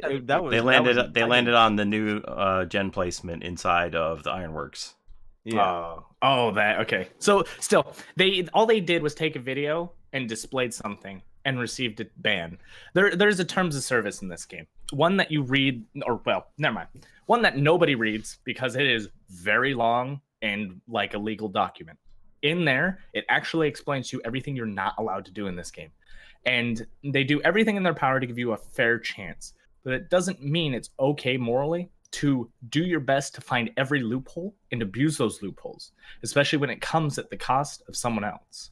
So that's my argument, is that, yes, these are all rules. You can be banned. Are you going to be banned? That's up till when you get caught. And if someone approached Jen, for example, it's not an attack against her, but if someone legitimately went to her and said, calm down with your DCs, they're trying to protect her from something she's doing bad because she's going to hit that. And if Jen ever gets banned, she loses Fog Whisper because that's one of the requirements. You can never have been banned in Dead by Daylight to be a Fog Whisperer. And she's getting close and they're trying to protect her. And I'm happy they are, because I don't want to see anybody get banned from a game ever. I want everyone to have fun. Just to follow up with what you said there, Tide, as far as the exploit thing, I've always been very careful in any of my glitch videos to try and show things that could never be translated into the regular game and would only occur in KYF matches, so that it's only through a group of friends and that you wouldn't ruin anybody's experience. I never showed anybody how you could trap a killer on the swamp maps, and I never showed anybody how you could use Dead Hard to escape from the game map, even though I knew it existed. In fact, somebody showed me how you could escape from the game map using Dead Hard without doing a generator. You would just Dead Hard right out the door. They showed me that video, and I went to Sujan, and I told him about it, and I never told anybody about it because I knew that it would be detrimental to the game. And a certain person who will remain nameless, dude, the next week showed everybody in a weekly video how you could escape from the game map using Dead Hard. So I gave Sujan a jump on this because I knew it was going to be bad for the game. Never showed it to anyone for my content creation, even though it would have been interesting and views. I wanted to insulate the game, protect the public matches from such behavior. Other people didn't feel the same way. The next thing you know, you have people flying out the gate using Dead Hard over and over again. Like I said, Sujan had a jump on it. He said, okay, thanks. I'm going to start working on this Monday morning, and it got sewn up pretty quickly. So, as far as the exploit thing goes, with 5 spirits in a game, that can't happen in a regular game. And when I had that dialogue with Sujan, I said, if anything I ever do in a video you feel is detrimental to the community or the game, I will be happy to immediately stop it and remove said videos, no questions asked. And that's all I have to say about that. All right, so let's bring this conversation back to the whole idea now, with the whole depipping thing, because I see October here in my chat, and she's getting a little angsty. So now that we have both sides of the people, we talked about this many times, as I said, multiple times in chat. I would like to hear from Kitty and maybe Crunchy, and Geef he said it 7 times, but what is like a solid solution? What is advice that you can give to the devs on how we can fix this issue and we can move on as a community together? Do you want me to go? Okay, I'll say it. I've said it before. Add an incentive. Just seriously, you said it before, I didn't know that. Like I know, yeah, only like 7 times. I know, but I've been trying to say that, but people don't like listening. Oh, well, I mean, besides that, this has come like full circle and everything. When it comes to the deranking thing, when it comes to like, the rules or whatnot or whatever, and, the morality of the situation, it's not enforced. If it's not going to be enforced, it's a problem too. And I understand the whole, fog whisper stuff like that, but majority of people aren't fog whispers. And when it comes to being the solution and being the example, that's not going to be an end-all fix. They're still deranking before this all happened. You know what I'm saying? So if there wasn't to be a fix, I like the idea that the Geef of the incentive, but the problem with that is it needs to be, concrete with the incentive, because I can hit rank 1 in a day. Yeah, After that, the incentive is to stay there. The incentive is to stay there. If you can record how long we stay there, and then based on that, we get it, then I'd be all for it. But unless they can do that, I don't know how this is going to create a fix. That's why I was saying like a mystery box. Of course they can and then they record how long you're there. The longer you're there, the higher of a chance you get a good skin. The lower that you're there, the lower chance you get the better chance you get a shitty skin. And Maybe also maybe have it's like an incentive of blood points too. yeah, maybe yeah, exactly. Maybe it's like a blood point thing, and of course they can track that. They can track when you de-pip because obviously you don't hit a certain point threshold per game. So it'd be very easy to track if you retain the pip or rather increase it. It'd be very easy. You could Simple as also that. award like 100 shards per day, like Yeah, whenever add a you reason like to per stay. day when People you will rank stay. 1. People will not Or just DC or like, oh, maybe they'll still be like, oh, it's a doctor. I'm going to Narnia. Okay, I get that, but most people probably won't. or open up ranks, like I said. I mean, it's an unpopular opinion, but just get rid of ranks in general. I like not a lot of people like that idea, but just get rid of ranks. Well, Or like, just open them up more, which I think would fix a lot of it, because it would not only give people like more variety that want the variety when they're at rank 1, it would also like, I think, keep people from depipping on purpose. if we remove ranks, then everybody plays with everybody. And like, for example, if you want to stay away from me, a sweaty killer, you're stuck with me no matter what. Oh hell yeah. That's the thing. That's the whole like I don't mind playing against like really experienced killers, but I also don't want to do that over and over and over and over and over again. I just don't. I don't think anybody wants to do that for 14 hours a day.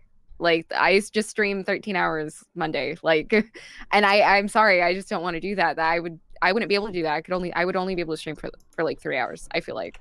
Like if I could get like really try hard killers and then maybe like someone, not saying like, I think that rank should be like, I think there should be somehow like where new players aren't with experienced players, but like not to this extent. Like I think it's kind of silly in my opinion. And so like if I could just get like the variety, not just like with who I'm playing against, but like just different killers. Like I'm sorry, like I hardly ever see for instance like Freddy or the pig at rank 1. Like that's just my personal experience. People might see them, I don't know, but that's just my personal experience. I don't have the same experience.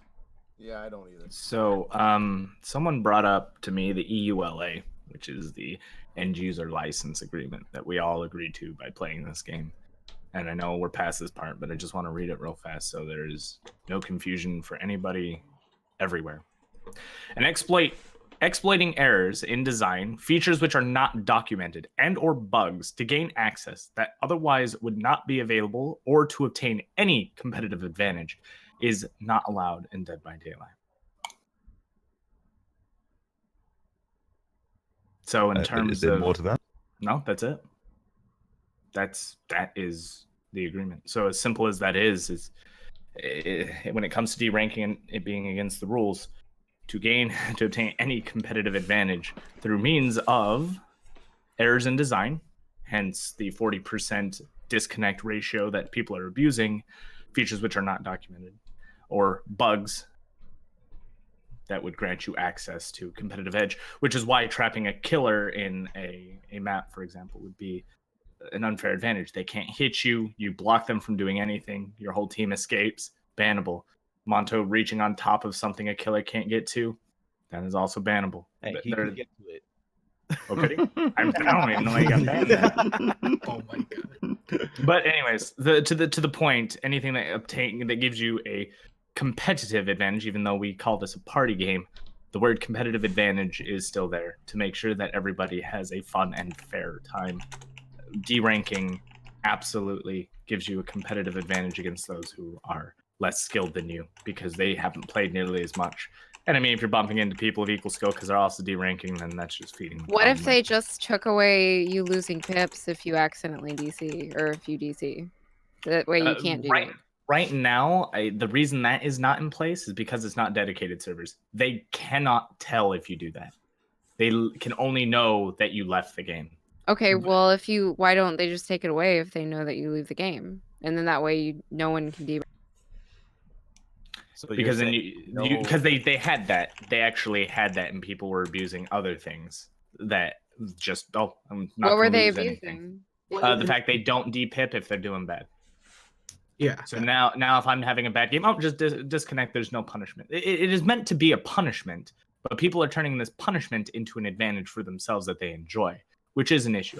This is a whole issue, and I agree with all that. I advocate that we push ourselves to be at the proper ranks of wherever we belong and show there are issues and just ask for change. Mm-hmm. There's I agree. there's no reason to depip. There isn't a valid, justifiable reason that doesn't have an equivalent counter argument to it. It's flat. I would disagree with that too. When it's valid and justifiable, but we've been through that already. We already know the reasons why. I can repeat them over and over again. It doesn't matter. The problem is, but variety is a justifiable reason. It isn't. To someone who's meant to have fun and not trying to advocate and try to be a role model, it can be. Well, it is an incentive, but it is not a justifiable reason. If you're not having fun at rank 1 and you're not getting a variety, that's a problem in the game. That's not a reason, a justifiable reason to derank. Transition to is that we're avoiding all of the actual solutions, which is actually matchmaking. That's the biggest problem, is the matchmaking, and that's why I'm not towards all against having a casual game mode. I wouldn't mind that. Most other games we mentioned today have casual game modes. We can attempt that and see if it works, but I mean, other than that, the rank incentive might not be the only way to push it. I think I'm not advocating with solutions because we don't. I mean, we all have ideas, right? But we have an issue of people who are not at rank 1, and we can't come up with proper ideas. Because if there is variety at rank 1, because there are a lot of players that belong up there, but nobody's getting up there, then we're going to advocate for change that doesn't belong. The first step is to fix the community's steps, and then to gain the proof that we need to advocate for a proper change, not just ask. You know what I'm saying?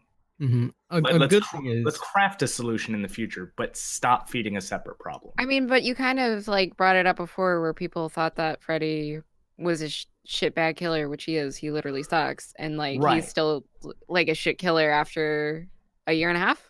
But right? they're playtesting a rework, so after a year and a half. Yeah, they're being slow on that, but they actually implemented that they were reworking him all the way back in February. Whether or not, and this all comes down to skewed stats. Because people are disconnecting, it's really demolishing the stats that devs are pulling. And for example, when they said on stream that survivors have a 40% survival rate at rank 1, I call absolute bullshit on that being a correct number. It may be realistic because that's what people are doing, just to quit, depip, but that skews the truth. I have a very high survival rate at rank 1. I can see why it's also skewed. Go ahead. But yes, I can see why it's skewed too, because I was gonna say sometimes that DS player that misses his D strike quits, and then the entire team gets wiped because he quit on that before he even got hooked. But that's not purposely like I'm going just saying, back ranks though. Right. No, but I'm not talking about the rank in that situation. I'm talking about the percentage of survivors surviving in rank 1. So there's several issues with that. But then we go back to the whole players who do D-rank do play Freddy sometimes. It's a very good possibility. And because they play Freddy and are very experienced at the game versus someone who may not be at rank 10 to whatever, now that person's under the impression Freddy is so OP. He's so strong. I couldn't do anything against this particular Freddy. And vice versa. I mean, a lot of people, especially on console, everybody agrees on console, Nurse sucks because they don't really ever play against Nurse and Hunter. Yeah, but true. At the tournament that showed up, there were some good nurses on console. There were very few, but they were there. And they showed it was possible. But to my point, this is just one small problem that got blown up because of the Fog Whisper, but it's a small one that we could all just come to agree there are solutions we can all come up with. Wait, so do you guys know like people that don't stream that DPEP? Yes. On purpose? Yes. Yeah. Like a lot of people? I don't know too many, but a decent amount. If I go to my video, I can start counting how many people admitted to depipping on my video. There's a lot of stories on there about their depipping things. I've also had friends depip because they also didn't like rank 1, but they were also feeding the problem because my friends are the sweatiest people you will see. So because they try their hardest, but they just don't like rank 1 for a variety of reasons. And they ruin the experience of lesser people just to have fun themselves. I don't condone their actions, but it happens. But as a streamer, I know for a fact that they also watch a couple of other people that do derank, and they take it upon themselves as it was okay. And it wasn't until I brought it up to them that they stopped. And that's just where it comes full circle. Whether this does or does not fix and create a solution is not my concern. My concern is the issue stems from someone of importance normalizing something that is not okay. And to defend that, I would love to come up with solutions. We had a great suggestion from Geef. Crunchy, I guarantee you, could come up with great solutions. But I guarantee you we have less weight to our solutions not being at rank 1. We can't say we have these solutions for rank 1 if we are not rank 1. Especially me, I'm rank 7 right now. Survivor. I haven't played since rank reset. I definitely have less of a say than I did when I was playing rank 1 every single day. Okay, so that was pretty good. I think Noob is going to join the podcast very soon, so we can hear. He's some of gonna his shove my opinions face as off well. my screen. He's taking up my space. Oh my god. Noob's foot. Um, What? Noob's foot. Let's take a look at chat. Yo, can I hop on? Tofu, yeah. You're down to join. Jump on in. We invited you. Oh, add you right in. There, fixed it. You're off the screen, Paulie. Hello, Tofu. How you doing, man? Yeah. Yo. Alrighty, so let's hear what you have to say, Tofu. Is I'm that excited. the toxic Sabo That is squad? That is. Oh yeah, my. yeah. Man. Tofu so toxic. Oh god, there's 3 of us toxic Sabo. Oh no. Oh, god. Oh, We need no. to do more of that today. Just FYI. Anyway, continue. Okay, listen, I've been watching this podcast for like an hour now. Okay. At first, you guys were doing. I was loving the discussion at first. You guys were like doing a good job, I think. But I gotta say, for the past like hour, I feel like it's been nothing but basically like, okay, you guys are being more. You guys aren't really being solution oriented. Like Tide literally just said a second ago that he's not even concerned with the solution and he's concerned with the streamer setting a bad example. Which, don't get me wrong, I don't That's the problem. necessarily. But do we have the And the control to solution make is the to stop solution? doing We're not the it. devs. We don't have the control to make the solution. My offering solution is to not derank. Okay, and so it ends there. Okay, so then tell me this: what is the whole point of this podcast? Are you just trying to like convince these streamers to stop deranking? Are you trying to get them banned? Are you trying to convince the bands or I'm not the trying to devs get that anybody banned. then It's I don't to correct or wrong. Okay, That's- so what's the point of the podcast if we're not going to be constructive? Then I don't understand. I been a don't lot see of- what's I think it's very about constructive information. to encourage people to discontinue premeditated deranking. I'm not doing this for money per se. I'm here to discuss something that I ultimately feel was overlapped in a separate podcast. That it became more normalized to be okay to derank and have justifiable reasons which weren't justifiable. Okay, Don't stand against that. my argument would be okay. Here's what I feel like. They even said in the podcast. I even brought it up multiple times. I don't want to be like diving back into mine, but like I did bring up like the morals thing a bit, and nothing was really said about it. And I get that probably upset some people because I know a lot of people think that Well, let's be fair. The people that were all brought in there, I wasn't invited. I know you didn't invite me, and it's not a personal hit to you, but I know you knew. I didn't agree with it, but you didn't really necessarily go out of your way to bring people in with differing opinions there. That was a friend click. Like I think you know why I didn't invite you, Tide. I think don't you know why I mind didn't that I invite wasn't you. invited, but you see my point. You didn't bring someone. Yeah, with no, I opposing tried to opinions. invite. I tried to invite. Let's move True on Talent. from that one because that's a can of worms. I'm just gonna Yeah. say real quick that I tried very hard to get True Talent on, and he wouldn't get on. And I made it a point to try to get some people on that had opposing arguments, and all I could really come up with was who I came up with. In hindsight, I probably should have got someone else on that probably had a like very passionate opinion. But I will say that I don't blame True for not coming into that lion's den, and I will also give KittyChipz a lot of credit for coming into what may be perceived as this Absolutely. lion's den. Mm-hmm. I mean, I guess I just have giant balls, so I mean, Tofu, if you were trying, again, I'm not trying to open a can of worms, but you're trying to be objective. I was always there. And I'm not saying you should have invited me. I'm saying that if you couldn't do that to get someone else, then your stream really didn't do anything we didn't do. And I told that to King too. I said, if we don't get somebody who has a differing opinion, it just becomes another circle jerk of just agreeing and no real debate of two opposing sides come together.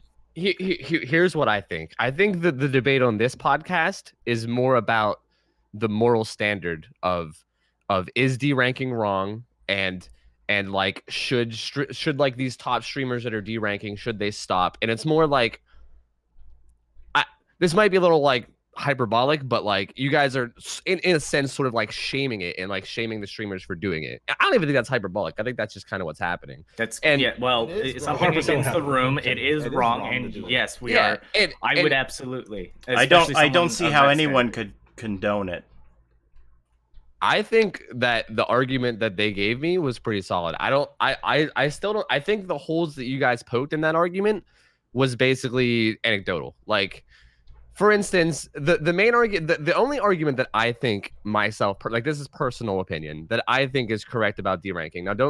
Now, I want to say beforehand, I don't like deranking either. I don't derank myself. I don't think it's good for experienced players to play against new players. Like, I agree with all that. Don't get me wrong. I don't do it myself. You know what I mean? I don't necessarily agree with it. But if I do understand the point of view that, and in my experience at rank 1 is playing against the same people all the time. I can load into a game sometimes. Like, it's like probably like 50% of my games. It's not every single one, but I also play during the day, where I'll load into a game, see who my killer is, know exactly what they're going to do. I'll know who they're playing. I'll know like probably the perks that they run. There's no variety, you know, and it's even worse late at night. Like, I literally watched, I mean, we're all talking about Jen here. I watched Jen stream at one point, and she played with she was playing with her friends at rank 1. It was like Edgar and Blizzard. They played against the same killer 7 times in a row. On stream 7 times in a row. That's not hearsay. I don't believe them. That's a fact. It literally happened live on their stream. It's happened. I agree. You can just not go into a lobby for a good 3 minutes, and you will completely miss that killer. See, so but she's trying to stream. Why would you tell a streamer to just sit there for 3 minutes? Like, that doesn't make any sense. But you would rather waste time after stream and D-rank for 25 fucking pips? That's not a waste of time too? I'm not gonna lie too. I'm a streamer too, though, and I waited 15 minutes in a lobby, no problem. I just did something else, did something. I made sure that people are happy the way they are, and I know she's capable. She does it all the time. She's Jen. She's there. She's got a good audience. The issue here, though, is that it's something that is wrong, against the rules, and it's being condoned and defended. Which, again, it's kind of like one of those things that I can't believe that we are even at the point of discussing if this is okay or not. It's not. So much so that people are trying to stop her, to protect her, to calm her down. But, you know, then if she finds another way to depip, and God forbid it's a third-party application that just sets your rank, then that's beyond bannable. And until someone speaks up about it, quote-unquote, shame her and point it out, then action will be taken. And again, this isn't about getting someone banned. It's about setting something right. If Jen knows it's wrong, but defends it to be right because she wants to create content, but a lot of other streamers can create the same content at rank 1, no problem. There's something here. We gotta come to a conclusion or a compromise that would ultimately, that's the word, yeah. I don't think there's gonna be a compromise. Like, people are probably just still gonna do it. Like, I don't. If that happens, the only thing you can do is talk to the devs. No, I'm not here to talk to the devs to get Jen banned. I'm here to talk to Jen to stop her from doing something that's against the rule book. But Jen can do what she wants. Like, the thing is, like, it doesn't. Yeah, you can do whatever you want. You can kill somebody, but I'll report you to the police when you do. You can do whatever you want.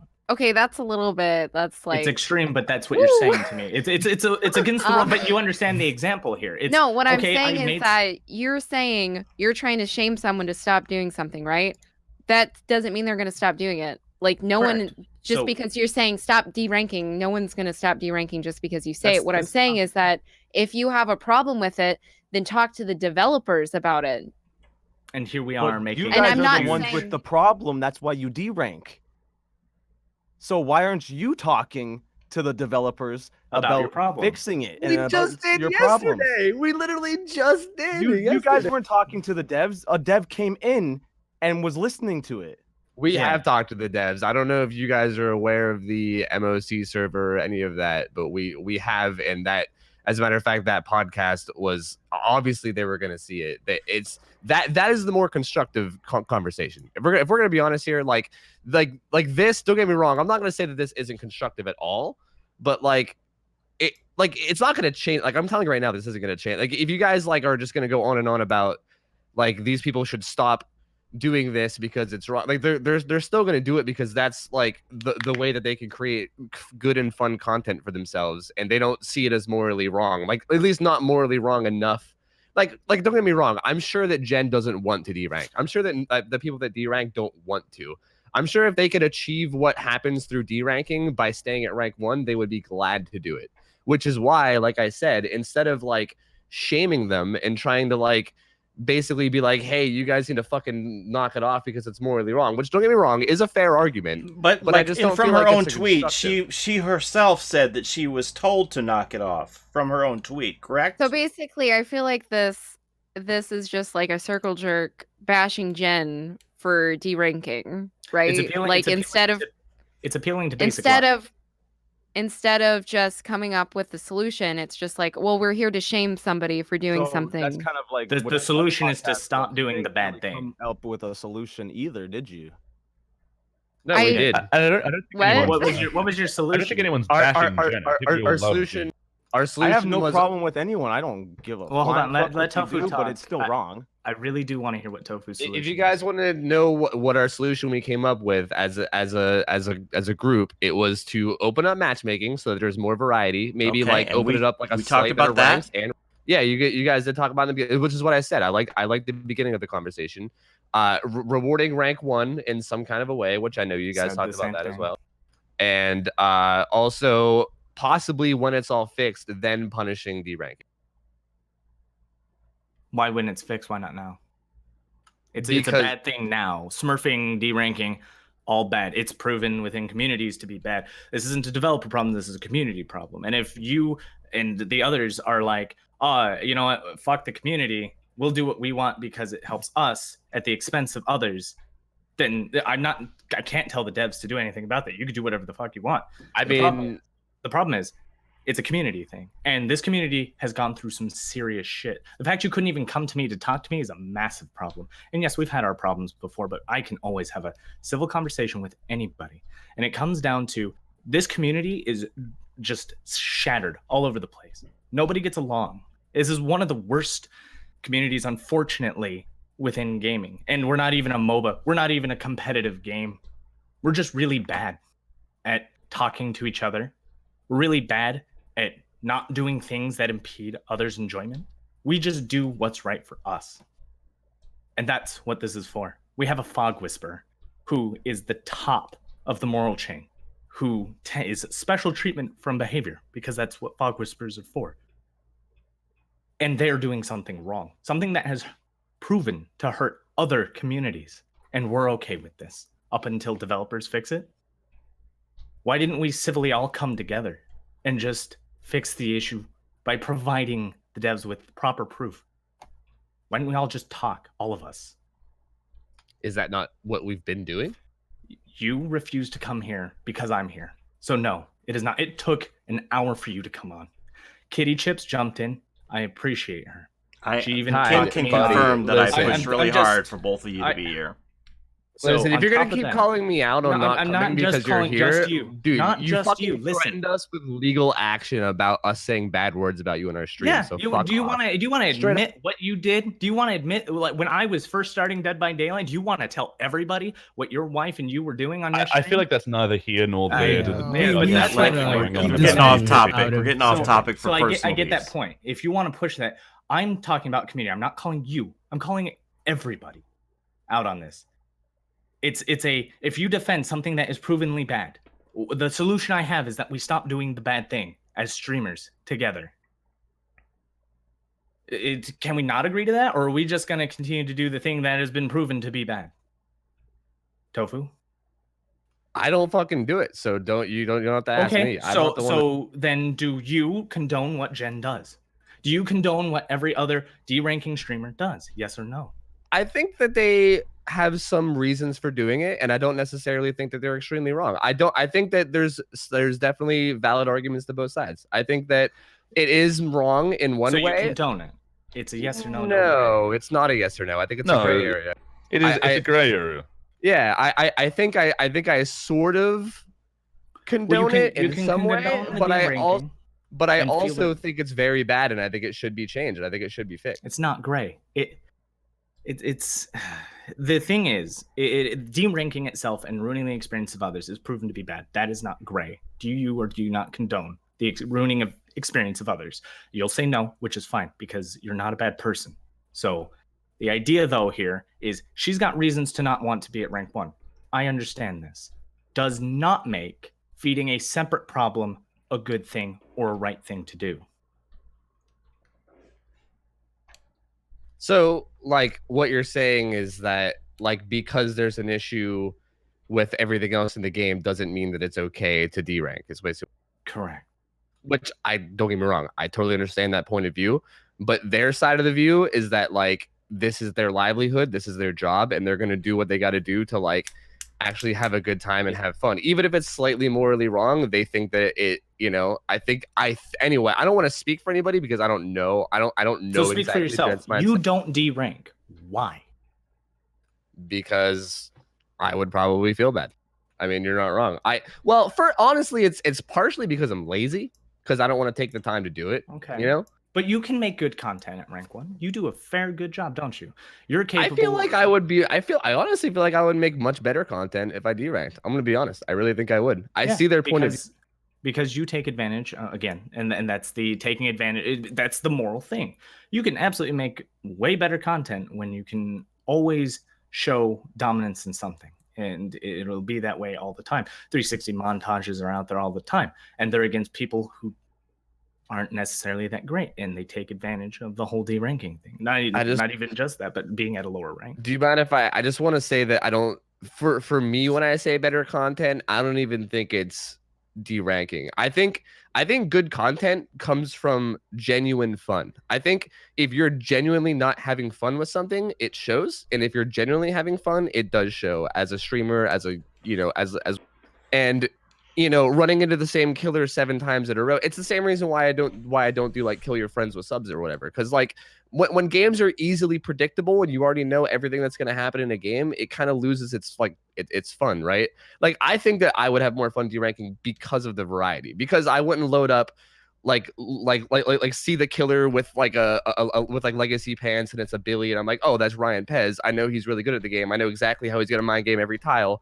You know, and it's like it still has potential to be fun sometimes, but if it's like over and over and over again, sometimes you're just like, okay, I want something different, you know? And it's either that or quit the game entirely. And a lot of people don't want to quit the game entirely, you know? So let me ask Tofu, why didn't we, all of us, advocate for change a year ago when we, you know, she's been, the only reason this is all brought up is because someone got caught out and is shamed for doing something wrong. Now we're coming up with a solution only because we all spoke up about it? I would say probably, yeah. I just don't think, I think that most of the people that derank are of the opinion that most people view this game as a very casual game and no one really cares too much about the like competitive integrity, and they just didn't really view it as like that wrong, you know? Well, right. But if it is casual, why go out of the way to ruin someone else? It's just a casual game. Load it up. Because a lot of the time, if you go against the same killer over and over again, who's like I said before, Omega Blink, Ruin, No-Ed Nurse, that's not casual. How is that casual at all? Like playing against that, it's not. That's literally ruins the casual aspect that I specifically, and I can't speak for everybody, but that ruins it for me.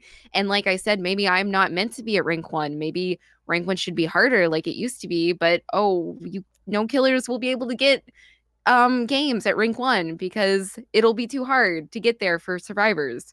That's the whole point. I specifically derank. It's so easy because I play the game so much to get to rank 1, and it's not. I'm not good enough to be at rank 1. But that's saying that rank 1 is about skill. It's not. It is just time. And yes, quite. No, you're saying that that people ruin people's experience if you depip, right? Well, if it's not about skill and it's about time, then what are you saying? That doesn't make any sense. Because you 40 hours ago was worse than you are 40 hours now. And you got to rank 1. You spent the time already. Those people typically at the lower ranks have not spent the time you did to get to rank 1. Anybody can get to rank 1. It requires so why isn't literally everybody at rank 1? Because there are people that don't play fucking 200 hours like I do in 2 weeks. So I think a lot of what this has been for the past 2 hours, real talk, has been about who is depipping and why they are doing it, and less about how to fix the issue as at large. Now we've maybe touched on that for probably about 5 to 10 minutes of this close to 2 hours. So if there's some other further discussions on that, I'd love to hear it. No, deranking's bad. I don't condone it, and that's no. I know. How to fix but it. That's moving from how to fix it is just it's up to us. It's us. If we derank, okay, good. So nothing really to do with anything to fix it. We've added or potentially stated. No, we've said everything. If we really want to fix it, then we just basically have to put our fucking heads together and actually try to as a fix community. it. As a community, yeah. No single person is going to be able to do it. We have to bring it right to the devs and then be like, we need this fixed because it's starting to get bad. Not Queen once told me if there was an issue that needed fixed, the community had to make a fire about it. There is a fire now. And if we all agree on a solution, be it what Tofu stream, this stream has come together on, then we've done good. How late are you for stream, Geef? I actually decided to go live. Yeah, I'm actually watching live. Oh, okay. Hi, Geef. How are you, Crunchy? Anyway, so yeah, I decided to go live because I figured, why not? This is a good discussion. We're all discussing it. Let's continue, please. Mm-hmm.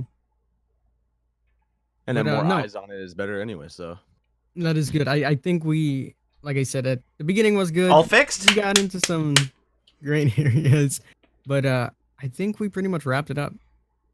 Pretty much everything is done here. So I'm gonna close it off here for my stream, and I thank everyone for coming on and having this discussion. Some places were, some places were good, but hopefully, as you guys said, the devs can take a look at this and figure a solution out. So can I just real quick?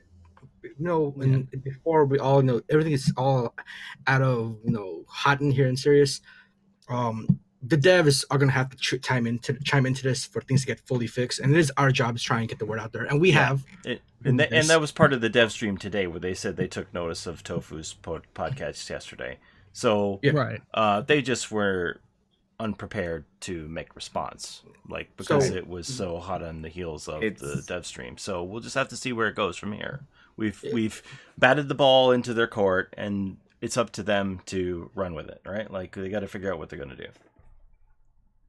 I agree. But on a more personal note, for everybody that may be listening, whether you agree or not, play the game however way you want it.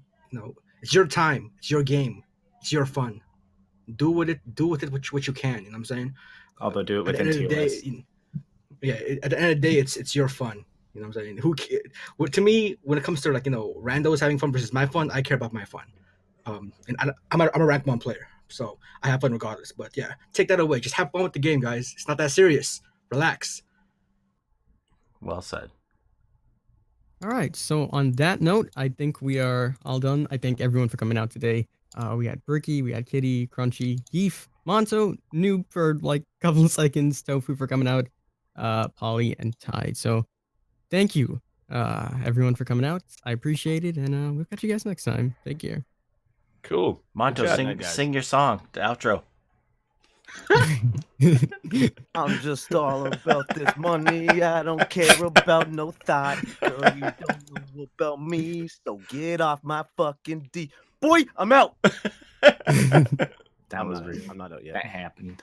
It was a thing. That was fucking beautiful. Thank you, Monto. Alrighty, so there we go, guys. That was something. That was something. Take care, everybody. Alrighty. Good night. Thank you for coming out.